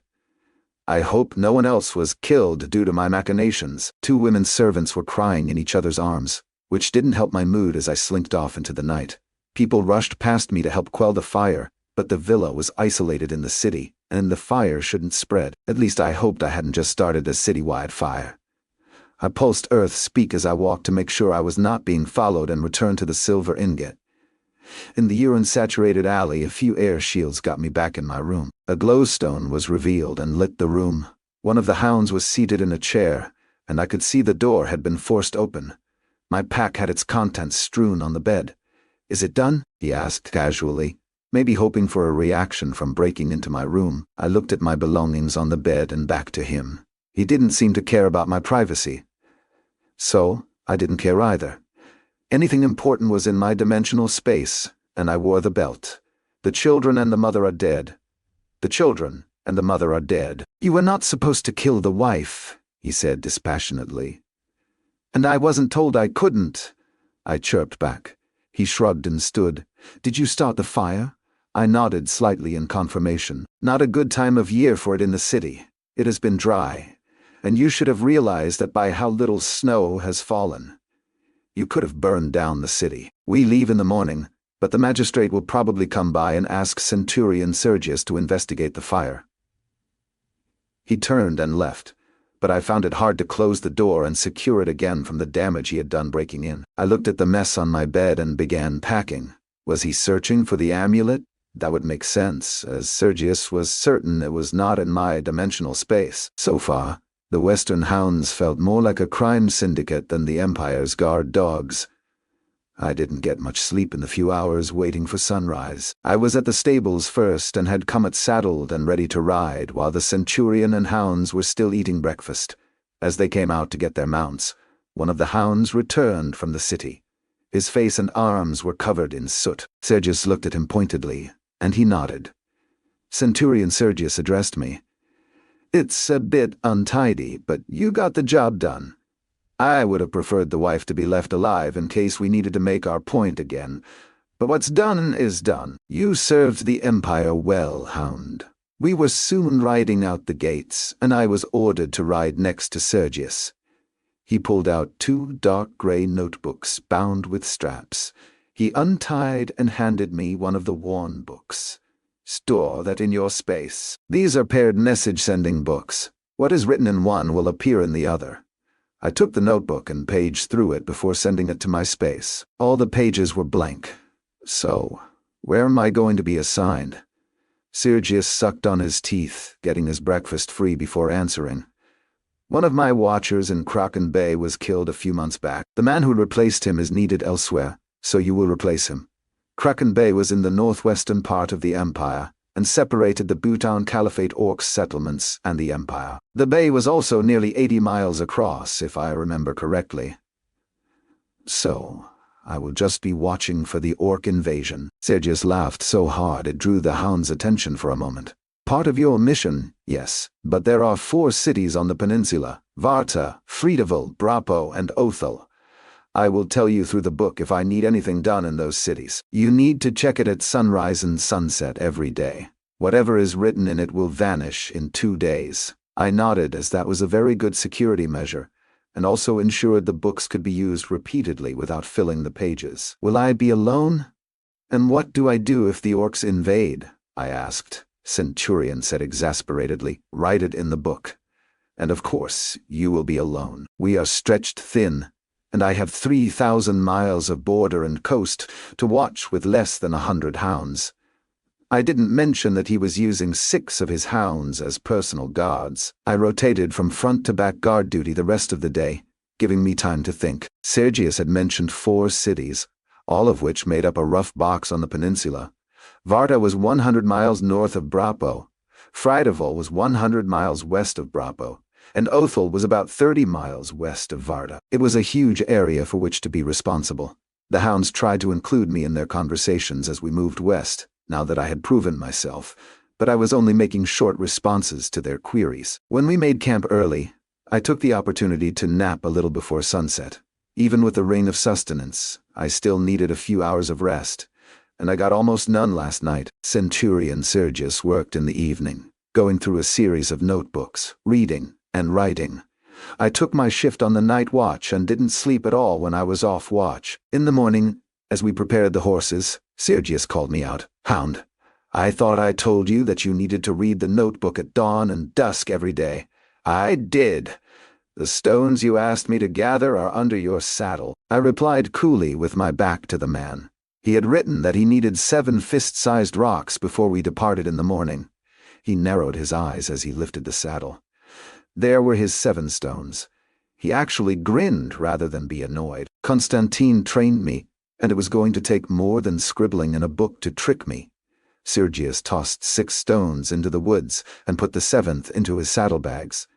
"Very good. When we get to Fogabua tonight, Hercule and you will head to Tranha to take the portal there to Brabo. He will escort you to replace Damien. Check your book every night for new orders." Our pace increased during the day, and when we reached Fogabua in the evening, Hercule had us continue north another 6 miles to a small town. I found out he had a mistress here, and I was left to my own devices in the town with no inn. The town was tiny, and the largest building was a mill. They used a water wheel to grind grain, but it had a stable attached. The structure was empty, and with it already being dark, I decided it was best to ask for forgiveness rather than find someone to ask for permission. I assumed my hound regalia would be enough to keep anyone from being discontent. The axle for the mill was disengaged, so the sound of water greeted me inside. I rubbed down Comet and fed him some grain. The mill was ancient and needed some lumber replaced as I explored the empty structure. Eventually, I settled next to a trough of running water that I guessed was used for laundry. I decided to use it to clean the buried coins of the Gallos Empire.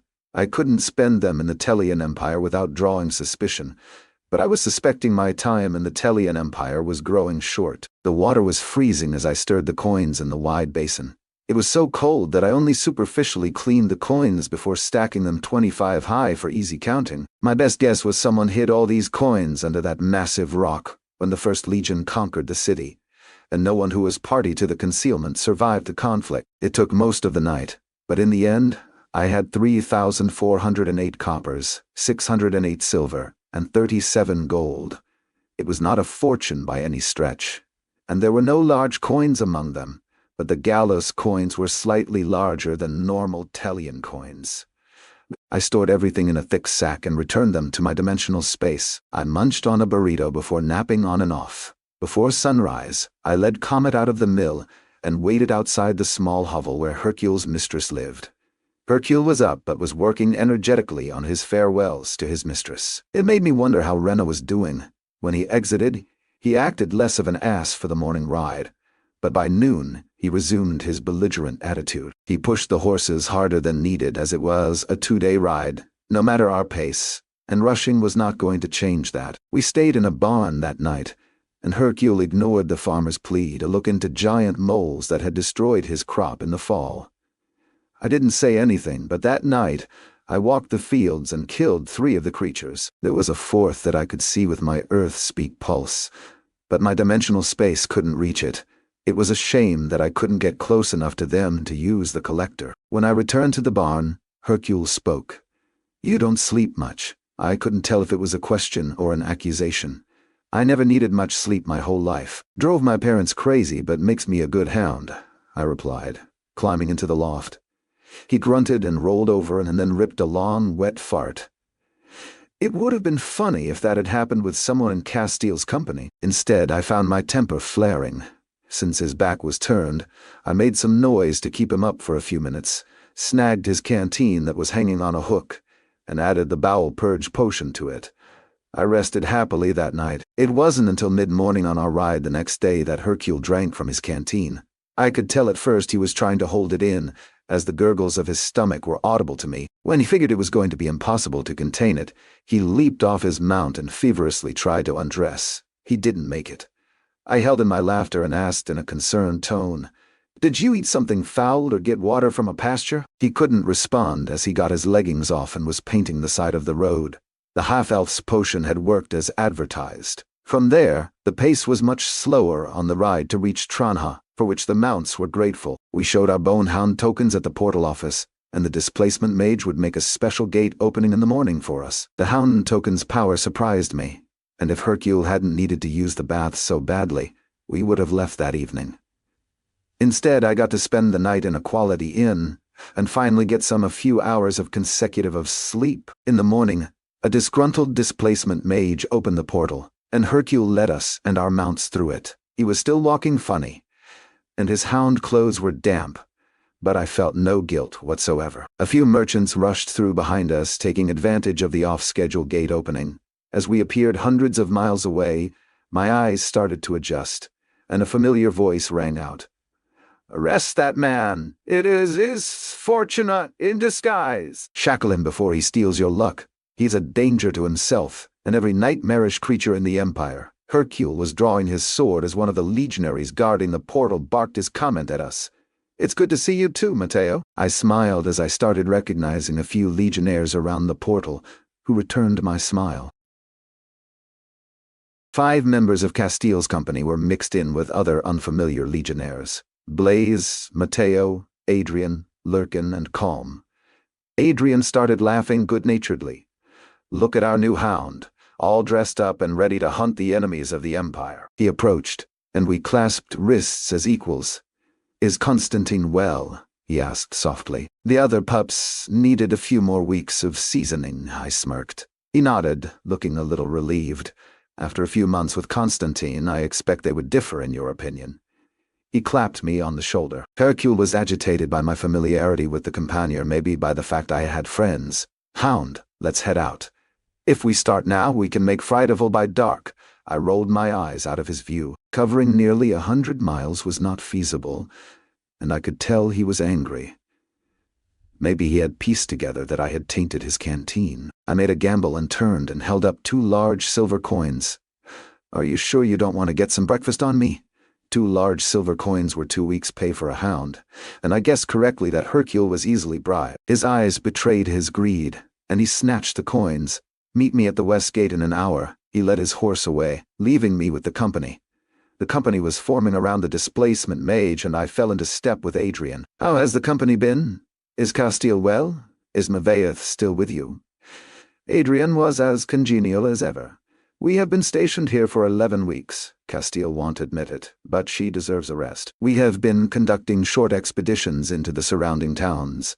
We have accounted for 17 goblins and a pair of centaurs. We discovered one doppelganger that managed to flee and also exterminated a nest of giant centipedes." Adrian relayed the company's exploits. "Don't forget about the sprites," Lurkin called from behind us. Blaze chimed in from behind. "Matteo and Benito got tricked by some sprites and pixies. They ended up tied up naked in the woods and nearly froze overnight." Matteo groused, "That is not how it happened. They fooled us into thinking they were young women lost in the woods." Calm contributed his thoughts from the left side of the formation. "I thought Benito said you were following some scantily clad women into the woods for a tryst?" Matteo moaned. "Castile thought it was a dryad, but the women were illusions, and Castile said we had been charmed by the pixies. We both had our legionnaire armor stolen by the sprites. I wish it had been a dryad and not an illusion," Matteo said wistfully, recalling the illusion. Adrian shook his head. "You were lucky it wasn't a dryad. It would have charmed and imprisoned you while slowly sucking your life essence out through carnal acts to feed its progeny." Matteo responded immediately. "But it is a nice way to go. Eric, you still got the dreamscape amulet?" I didn't respond but let him see me shake my head to the negative. "What about Maveath?" I asked Adrian. Everyone looked at each other, and I expected bad news. Adrian answered for the group. "He returned to Sobral 8 weeks ago. Don't worry about the Goliath. He sent a message that he got back safely, and Ginger was fine." I nodded in thanks at the news, and at least I knew where Maveath was. I had promised him to return with him to his home to see his father.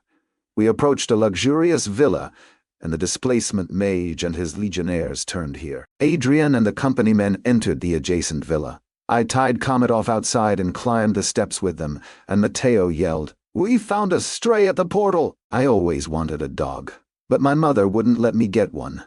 Benito and Linus came out of a side room, and their eyes turned into saucers. "Linus," the company medic yelled, "you got us a full-grown hound, an ugly one, but he will do for Benito." Benito gave me an unexpected hug as he crashed into me. "Eric's back."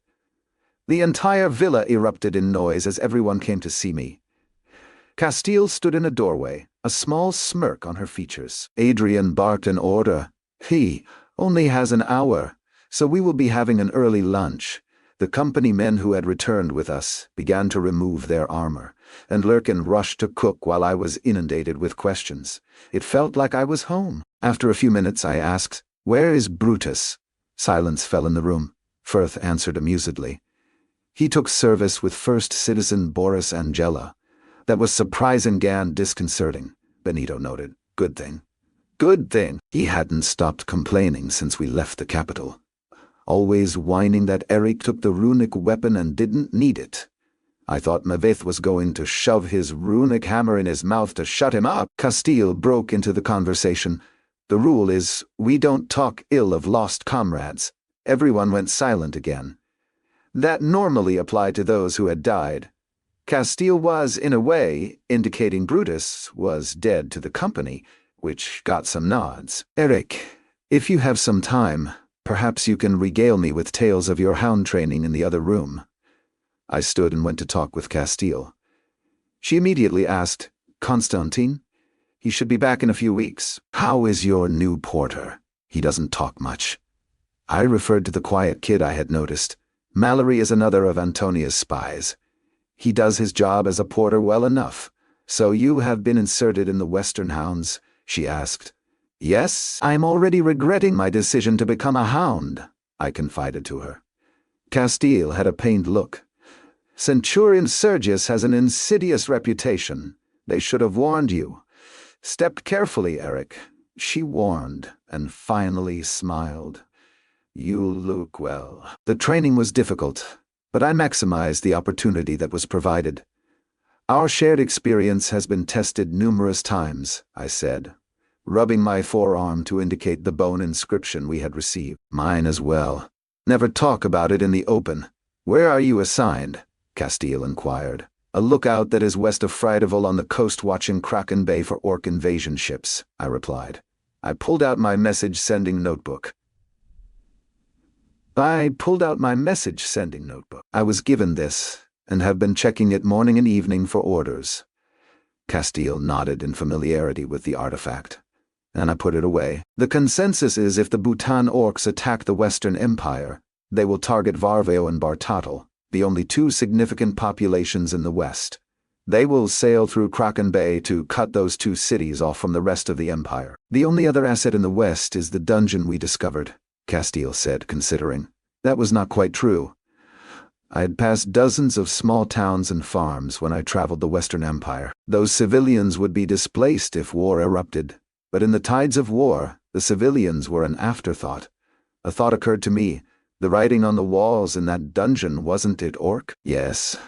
I saw the Adventurers Guild report from the dungeon. It was a ceremonial dungeon for young warriors of the nomadic orcs that used to live and roam the plains. The First Legion chased them off, but it is not lost on the Collegium Scholarium that those same orcs migrated to and joined the Bhutan Caliphate. They may be seeking to reclaim their ancestral lands. Castile informed me and voiced my own thoughts. The Empire's past sins are coming back to plague them.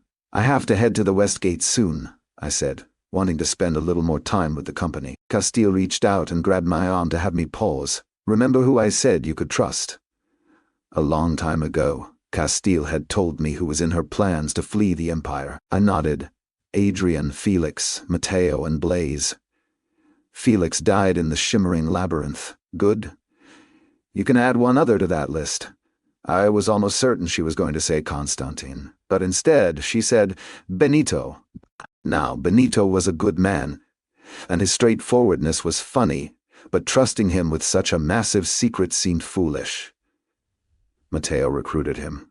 Castile explained in concealed exasperation. After Felix died, the two became close. If the empire crumbles, we will head to Gramney, the capital of the Grand Duchy of Manch. If you want to find us, that is where we will be. I nodded. The Grand Duchy was on the other side of the kingdom of Bartaradia. It would be a difficult journey for them, but I had plans with Maveith. But it also told me Castile was getting ready to run herself. The threat of the archives was much less applicable if the Telian Empire collapsed. I spent some more time with the company, and was almost an hour late to the western gate. I asked the city guards, but Hercule hadn't shown up yet either. It appeared he had planned to make me wait for him. He arrived about 20 minutes after I did. Hope you didn't have to wait long, he snickered. Rather than tell him I had been an hour late, I looked upset, turned Comet to the road, and trotted off. It took us 2 days to get to Fridaval.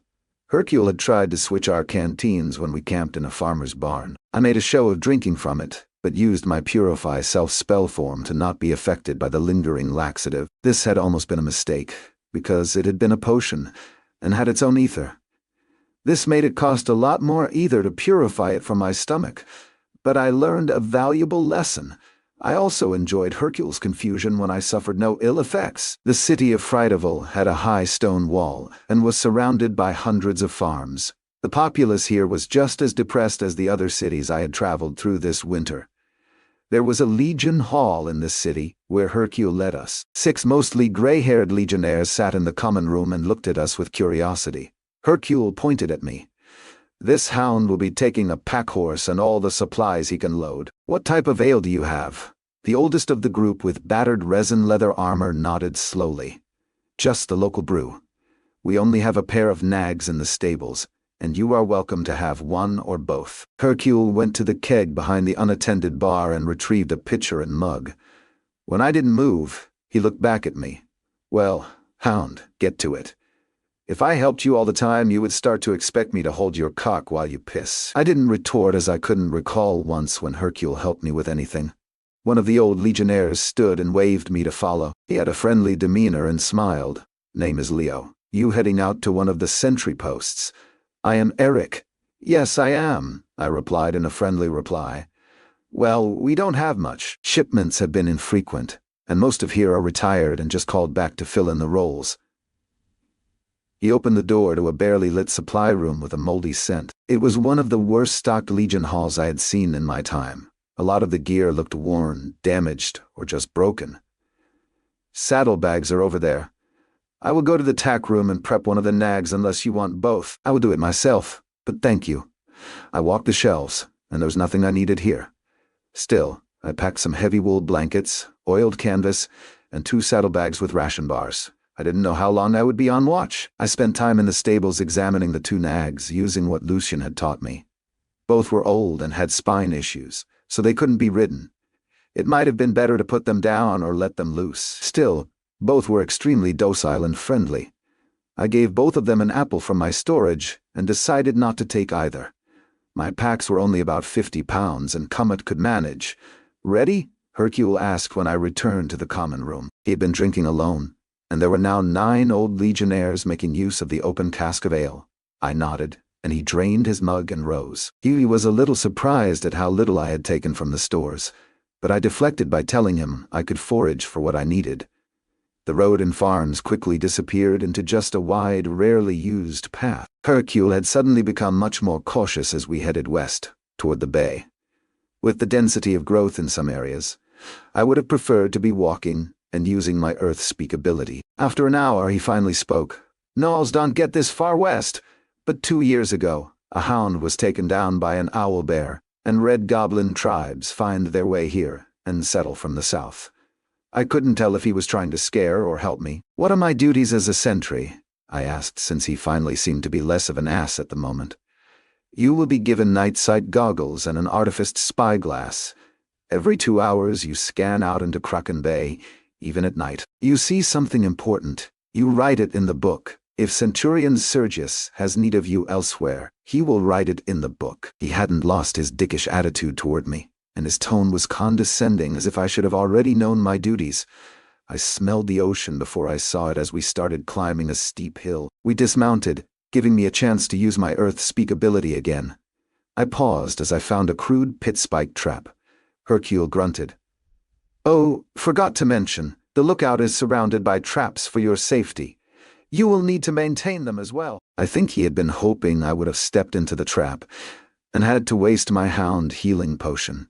We crested the hill, and below us was a barren landscape leading to a sandy beach about a mile away. A hound stepped from an outcropping to our left. "Expected you yesterday," he said angrily. I found Hercule wasn't just an ass to me, as he responded with the same snark to this hound. "Got here when I felt like it. If I hadn't had this fresh off the teat pup with me, I would have made better speed." The hound, a tall man with light brown hair and thick corded muscles, shook his head. "Sergius is expecting me in Lorvo the day after tomorrow. You should have just left early," Hercule snickered. The hound, whose name I recalled as Clodius, snapped. "There have been 6 orc ships passing in the last month. All were fishing ships, but they never fished this far south in the bay.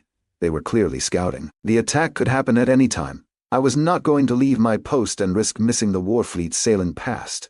My assessment of this hound was positive. He was competent and took his duties seriously. We walked with him to a small cave exposed to the water below. Clodius started talking while he gathered his things. "You can't see the cave from the beach, but don't start a fire or use a glowstone at night. About a mile south, there is a berry field. No berries till spring, but there are large onions in the area as well. Use your thermal stone to thaw the earth if you are interested. Crabs on the beach are easy enough to catch, but don't eat the clams. They always give me the shits for some reason. In the spring, there will be plenty of game in the woods." He shouldered his pack, eager to leave, and I realized he was taking Comet. He paused. "Watch the surf at night. I've been seeing some merfolk scavenging the shore, but they won't climb up here, but you never know. Be careful, there are traps and alarms surrounding this entire lookout. If you had arrived yesterday, I would have had time to show them all to you." He looked pointedly at Hercule, who shrugged indifferently. I walked with him, got my bags from Comet, and gave him one last apple. Clodius looked on, licking his lips, but not asking for one himself. I produced another one and handed it to him as he didn't seem like a bad guy. "What about me?" Hercule asked. "All out, sorry," I stated dispassionately. He looked at me doubtfully but didn't press. Without any real goodbyes, the 2 hounds led the horses down the steep hill. I watched them go, realizing I was going to be alone. But the question was, for how long? The reality was settling in that I was alone. It felt odd, as there should have been no other human within 30 miles of me. My new home is about 1,000 feet up a rocky slope from the water. Only a few bare bushes dotted the path down the slope. Lines of white foamy waves crashed below, and a hint of cold, salty air reached me. Behind me was the dense forest from which we had come. I walked into the cave, pulsing earth speak to map the barely lit space. My new home was a tiny cave carved out of rock, about 10 feet wide and 15 feet deep. The entrance had an overhang, protecting it from wind and weather, but, more importantly, preventing it from being spotted from the sea. A heavy door, painted the same texture and color as the rock, provided the only security. The small room was orderly and packed with furniture. A bed, desk, shelf, 6 casks, and 4 large chests. On the desk were heavy goggles and a long brass spyglass covered with fine runic writing. These were the devices I would need for my watch. The shelf held a dozen worn books, and checking the titles, I found they were mostly stories, probably brought here by hounds to relieve boredom. One book was a logbook for sightings, which I paged through. The index had the silhouettes of various ships from numerous kingdoms.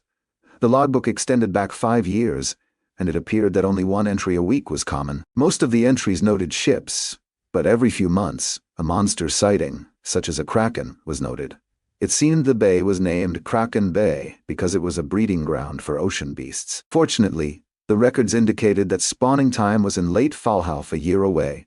Clodius' clear and neat handwriting noted all the Orcish fishing vessels by the time of day, size, and direction they were headed. Even though I had been given no training for this posting, I could figure out my duties just from his logbooks. Curiously, I did not see any entries for the shoreline activity he had noted. I guessed making a daily entry for the mere folk was not worth his time. I found a scroll case containing a detailed map made from thick paper and saturated with preserving wax. It took me a moment to locate the lookout, and what I assumed were marks for 2 other lookouts in the bay, one 50 miles north and the other about 70 miles south. All 6 casks were filled with water, and there were jugs to carry fresh water up here from the forest. The last fresh water we passed on our way here was 2 miles back, so I silently thanked Clodius for his effort in filling these before he left. The bed had heavy wool blankets and a shredded straw mattress. It wasn't uncomfortable when I tested it. The 4 large chests were separated into weapons, foodstuffs, bedding, and tools and materials for setting and maintaining the traps. I left the room and walked the hill, noting where the traps were with my earth speak. The ridgeline extended north and south, and my station was not at its tallest point. The sun was currently dipping on the horizon, so I grabbed the goggles and spyglass to test them. I spent some time planning my best vantage point and making sure the lens wouldn't be reflected by the sun during the day and give away my position to ships. The goggles were heavy with bulbous lenses and reminded me of aviator goggles. I set them aside and used the spyglass. Holding it up, I quickly figured out how it worked. The lens apparently magnified about 10 times without channeling ether into it. When I channeled ether into it, it added another factor of 10, about 100 times magnification. I scanned the water as the sun set, and then focused on the beach, watching the surf and crabs on the rocks. Waiting for the sun to set, I checked my message book. Centurion Sergius had only written a single line: confirm 1 orc fishing vessel sailing north tonight. Should pass around midnight. This confirmed that there was another sentry south of me. It also confirmed that they were suspicious of the orc fishing vessels. I took out Xyna's anchor stone. Now that I was alone, I would have to take it out after sunset in case she contacted me. I had never been on the receiving end of a message sending, so I was not quite sure what to expect. Instead, it looked like midday, with the sky being a cerulean blue and the sea a navy blue. The nocturnal activity had numerous crustaceans scurrying over the rocks and numerous fish trapped in the tide pools. I scanned up to the horizon but couldn't see the far shore. By my estimation, it was 40 miles at the narrowest point in the bay from the map I had found. The spyglass, when activated, was maybe seeing half the distance, if that. If the orc ships stayed on the far shore, then I would not be able to see them. Something seemed wrong, so I started to examine the spyglass in detail. It was a clever design, and it would have been nice if they had shown me how to use the device before they left. The tubes of the device could be rotated, changing the rune's alignment. There were 3 positions where the runes lined up. On the highest setting, I could barely see the far shore, and it was difficult to hold the device steady. A thought occurred to me, and I went to the shelf and pulled out something that looked like a rack to hold the spyglass. It was a tripod, and I could slowly adjust the elevation and horizontal angle of the device. The problem I ran into was channeling my ether to activate the device. I was so used to holding the device to channel ether into it, which disrupted my focal point at a great distance. I used my dimensional space to carve out a level shelf to rest the apparatus on. Then, I practiced channeling my ether over a short gap into the device, while scanning the horizon at each magnification setting. The lack of instruction had to be a test. Maybe there wasn't even an Orcish fishing ship. But then again, he said he expected it to pass my lookout around midnight. I retreated into my cave and decided it was too small and had no escape exit. If a creature found the lookout, the only thing protecting me was the heavy door. It was banded with rusty iron, but a giant could make short work of it. Using earth speak and my dimensional space, I started to carve out another room in the back of the cave. The doorway was narrow, about half a yard wide, and I saved that slab of stone to use as a door. I deposited the excavated rock on the slope in a neat stack hidden from view of the water. I kept the size to match what people thought was the size of my dimensional space. I paused every hour to check the spyglass, finding nothing. The new room slowly expanded to be 5 feet wide and 20 feet deep, and I needed to rest from using my aether. I munched on a burrito as I checked the spyglass again. This time I found the sails of a ship. A second ship was just a little behind, and they were extremely distant, near the far shore, and difficult to focus on at the highest magnification. Both silhouettes matched Orcish fishing boats in the index. I spent another hour searching before writing my message in the message book. 2 Orcish fishing boats passed along the far side of the bay about 2 hours after midnight. Both sails appeared to be shallow water cutters. I closed the book and started moving the bed into my new room. It was an extremely dense and heavy wood, but if I planned to use the amulet, I needed to do so in a secure room. I could expand the room in the coming days if needed, but for now, I replaced the doorway slab, pulled a glowstone, and entered the dreamscape for a few hours to add books and get some weapons practice. When I woke, I checked the message book and didn't find a response from the Centurion. I checked the far shore again, and found nothing as I slowly started to establish a routine for the next 3 weeks. The first thing I did was leave the black jade chalice on a shelf in my new secure room. Every day the artifact could transmute water into Elven ambrosia. I planned to store the majority of it in empty bottles. Every 2 hours I would set up the spyglass and cycle through the magnification on the horizon.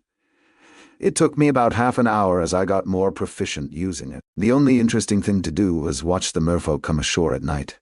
The goggles were amazing, and I was even able to send an earth pulse into them to see the complex layers of runes that made them up. I wondered how common they were in the Empire, and if I could purchase them somewhere.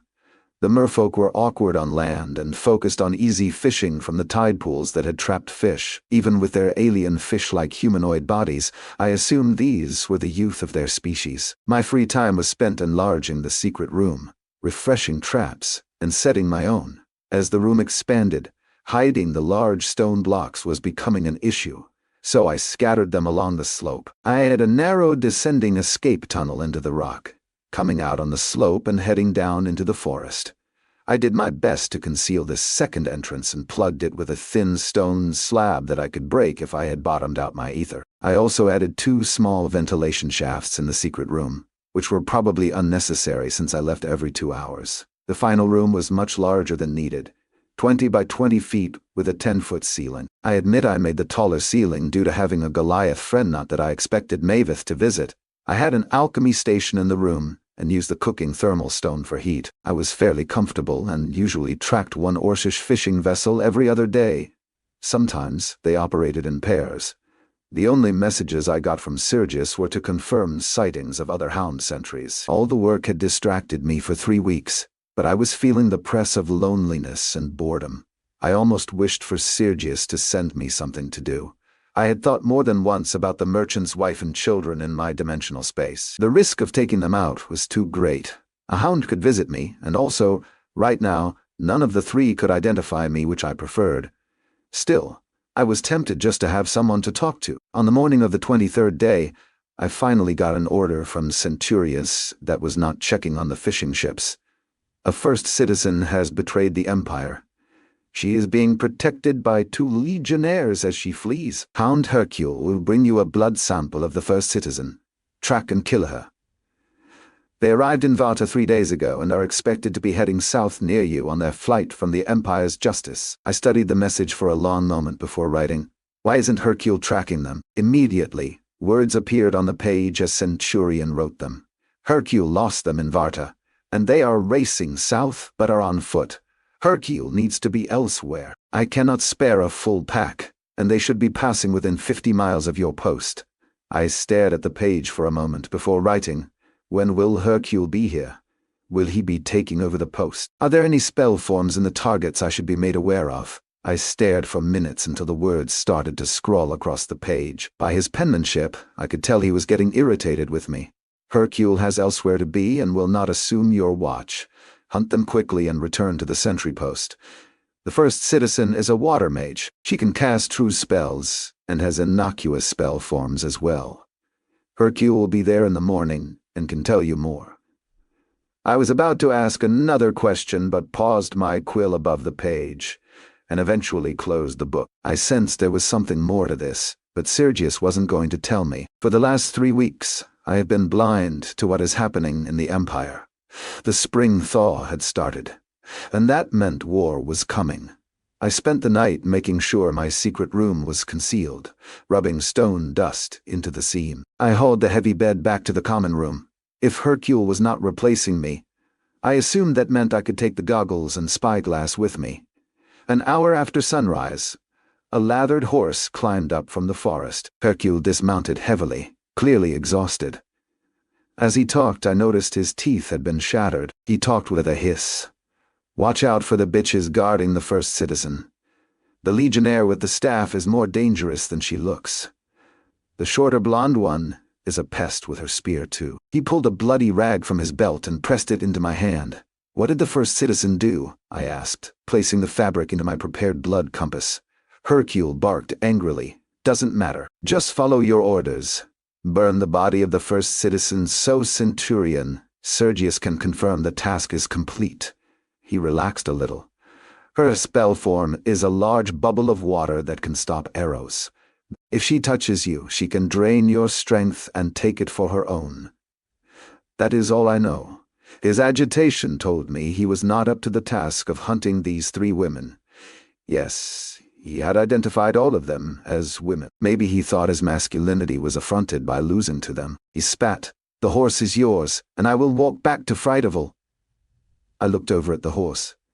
It looked to be a good mount but had been pushed too hard for too long. I had only used a portion of the bloodied cloth, and placed the remainder in my dimensional space. The pull was very faint as I activated my compass, but it gave me a direction of pursuit. Hercule descended into my little cave, probably to rest. It irked me as I heard him rummaging through my chests, but even if he found the room beyond, I had already emptied it. I decided to leave before he asked where the spyglass and night vision goggles were. I led the horse down the steep slope and walked him 2 miles to the spring, where I got my water. I rubbed down the mount and used my farrier kit on the mount. The warhorse seemed to relax, realizing it would not be pushed again so soon. I treated his saddle sores and stored the saddle and tack. Then, I took a lead line and started to jog in the direction the compass was pulling me. The horse trotted happily behind me without a rider. Mid-morning, freezing rain started to fall. At first I was suspicious of the weather, as I was tracking a water mage, but the compass indicated the target was still extremely far away. It was just bad luck. Fortunately, I had a large oiled cloak for myself, and a similarly treated blanket for the mount. The terrible thing about the rain was that the noise of the icy drops hitting my hood deprived me of one of my senses as I moved through the wild. You know, I only took you to make Hercule walk back to the city, I told the horse, as we jogged along.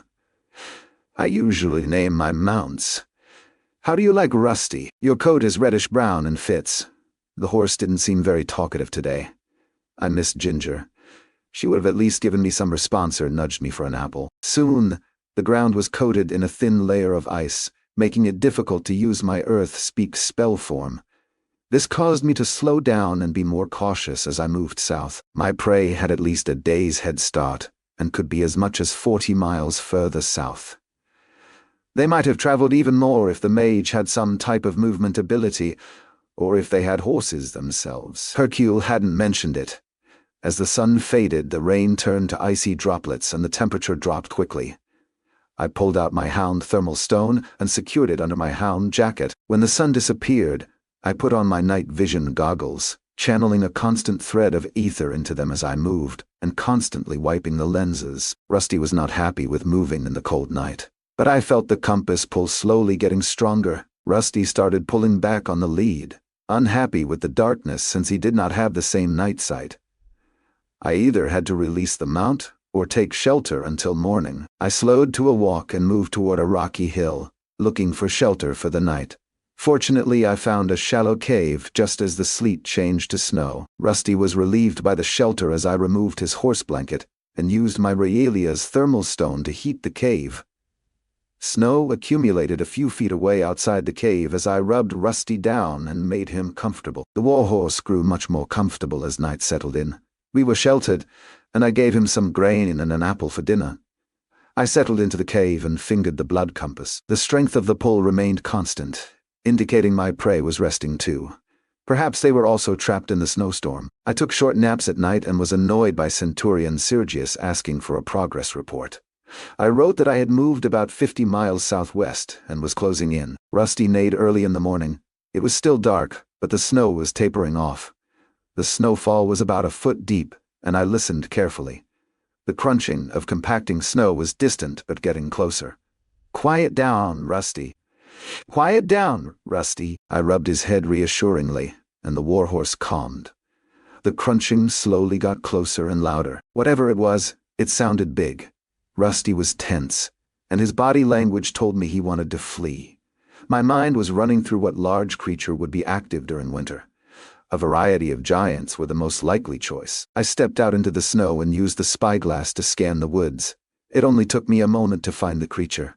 It was tracking our trail even under the snow. It was not as large as the one I had faced in the Shimmering Labyrinth, but it was definitely an owlbear. It was much too early in the fall for owlbears to be out of hibernation, but I didn't think to argue with the creature. I watched it approach and scanned the surrounding woods with the night vision and spyglass. Glad I took them with me. It looked like the owlbear was my only foe. Rusty, stay here. I will take care of this. Rusty's large brown eyes looked at me doubtfully. He pulled on his tether line, indicating we should run, but he didn't panic. I walked out into the snow, slowly walking toward the owlbear, which finally noticed me and charged with a shriek. Rusty neighed a warning behind me, but I was focused on the creature. It plowed through the snow on all fours, throwing up white powder as it growled and hissed. It was trying to get me to run so it could take me down from behind. I removed the collector and then dodged as I removed the owlbear's head. The body slid on the snowy and icy ground past me. The snow quickly turned red with a steady flow of blood as the body exsanguinated itself, with a still pumping heart. That wasn't so difficult. I examined the beast and frowned. The owlbear had poorly healed wounds on its haunches, large claw marks, a day or two old by the scabbing. Something had forced this powerful beast out of its hibernation. I doubted the owlbear had been victorious, or it wouldn't be hunting us. I scanned the woods and sky while waiting for my ether to recover. I used the collector when my ether recovered, obtaining a major power essence. I placed the power essence in my mouth and savored it as its warmth spread through me. I dropped the head of the owlbear a few minutes later next to the corpse and retreated to the cave. Rusty seemed confused at my victory, having trouble processing what I had done to kill the dangerous predator. I reassured him with an apple and rubbed his head. You got lucky getting stuck with me, Rusty. There are not many things that give me trouble. He nuzzled me affectionately, recognizing me as the alpha predator. I saddled Rusty and led him away from the owlbear. When the sun grayed the sky, I mounted Rusty, continued my pursuit. It was the first time I had ridden Rusty, and the large warhorse responded eagerly to my commands. The ice under the snow was a concern, but I slowly spurred Rusty faster as we moved further south. During the morning, we crossed a handful of tracks in the snow, nothing that alarmed me. Resting at midday to feed and water Rusty, we had closed the distance to my target, so much so that I could feel the changing direction of the prey's pull on the compass. She was south of me but moving west. I changed my direction and pushed Rusty into a run. I planned to get ahead of the group and have them come to me. I doubted they were fleeing to the Bhutan Caliphate, as they would have sought a ship if they were. More likely they were trying to flee south and head to empires that were hundreds of miles to the south, through the mountains. A dangerous route this time of year. By evening, I was riding parallel to the target with just a thin dusting of snow on the ground. They were definitely on foot, and I raced ahead of them. Rusty was tired from the hard day of riding and ready for a rest. Tonight, clear skies and Neptune's tear would give us plenty of light for an ambush. I dismounted and jogged with Rusty as we circled wide to get ahead of them. They continued moving into the night, but were moving much slower than me. I found a good place to ambush them based on their path, and set up behind a boulder. I tied off Rusty. Okay, time to be quiet, Rusty. I fed him an apple and pulled out my bow and arrows from my dimensional space. My plan was simple. Take them out from a distance with the arrows rather than risk an engagement. It was half an hour before I spotted them with the spyglass. I had chosen a decent position, and they would pass 50 yards. The 3 women were bundled up and moving at a walk. 2 were wearing legionnaire armor that had been painted black, probably to make it easier to hide. I drew my bow and decided the mage was the most dangerous opponent. They walked into my firing line, unaware as I released. The twang of the bow had them immediately on alert.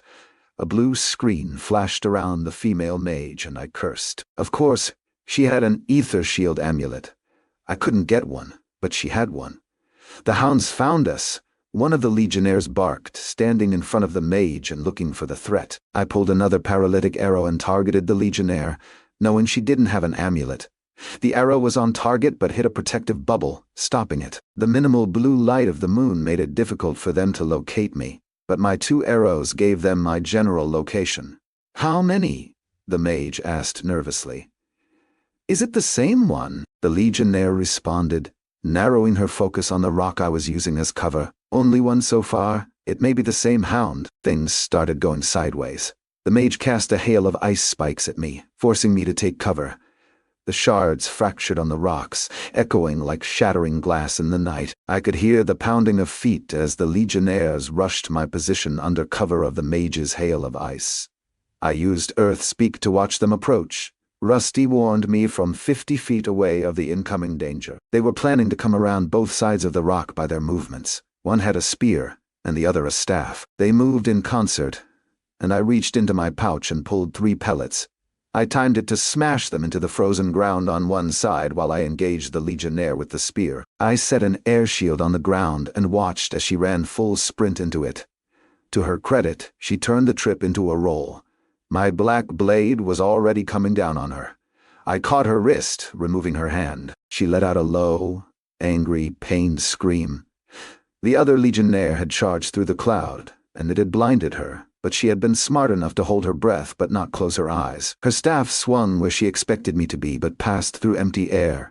Her closeness allowed me to see her face, which was a familiar face. Helena? It had been over a year. But it was definitely her face under the helm. There were so few female legionnaires that I should have realized the possibility. There was no way she would recognize me in the low light, especially wearing the goggles. I didn't have eyes on the mage, which was a concern. I turned on the one-handed spear wielder, who feebly tried to use the spear from her knees in the dark. I flicked the spear aside and bashed her helmet with a heavy sword swing, knocking her out and cutting into her collarbone on the rebound. She would bleed out from the amputation in time, and I turned to face the blinded Helena. She was trying to blink and wipe the slime coating her eyes. She yelled in desperation, "Sylph, where is he? I can't see." Her partner was not going to respond. Her eyes were rolled up in unconsciousness, blood pooling beneath her from 2 wounds. There was still one more threat. I sent out an earth pulse, and the mage had not approached. Maybe she had been wise and fled. Sylph has been neutralized. "Drop your stuff, Helena," I said evenly. "Who are you?" Anger laced her words, but she was tracking my voice. She thought I had just killed her companion because there had been no response. "It has been a long time, but I hope you will recognize my voice from our training," I responded calmly. Helena had helped me get through the Legionnaire training, and maybe we had been friends. At least, that was how I looked at our relationship. After I killed the mage, I would give her the chance to run. I had not been ordered to kill the Legionnaires after all, just the mage. Helena's mind was racing as she held up her staff in a defensive posture. "The clumsy foreigner?" Helena finally said uncertainly. That was how she remembered me. I heard the sound of soft footsteps approaching and pulsed earth speak. The mage was rushing to my position. She could hear us and see Helena clearly struggling in the moonlight.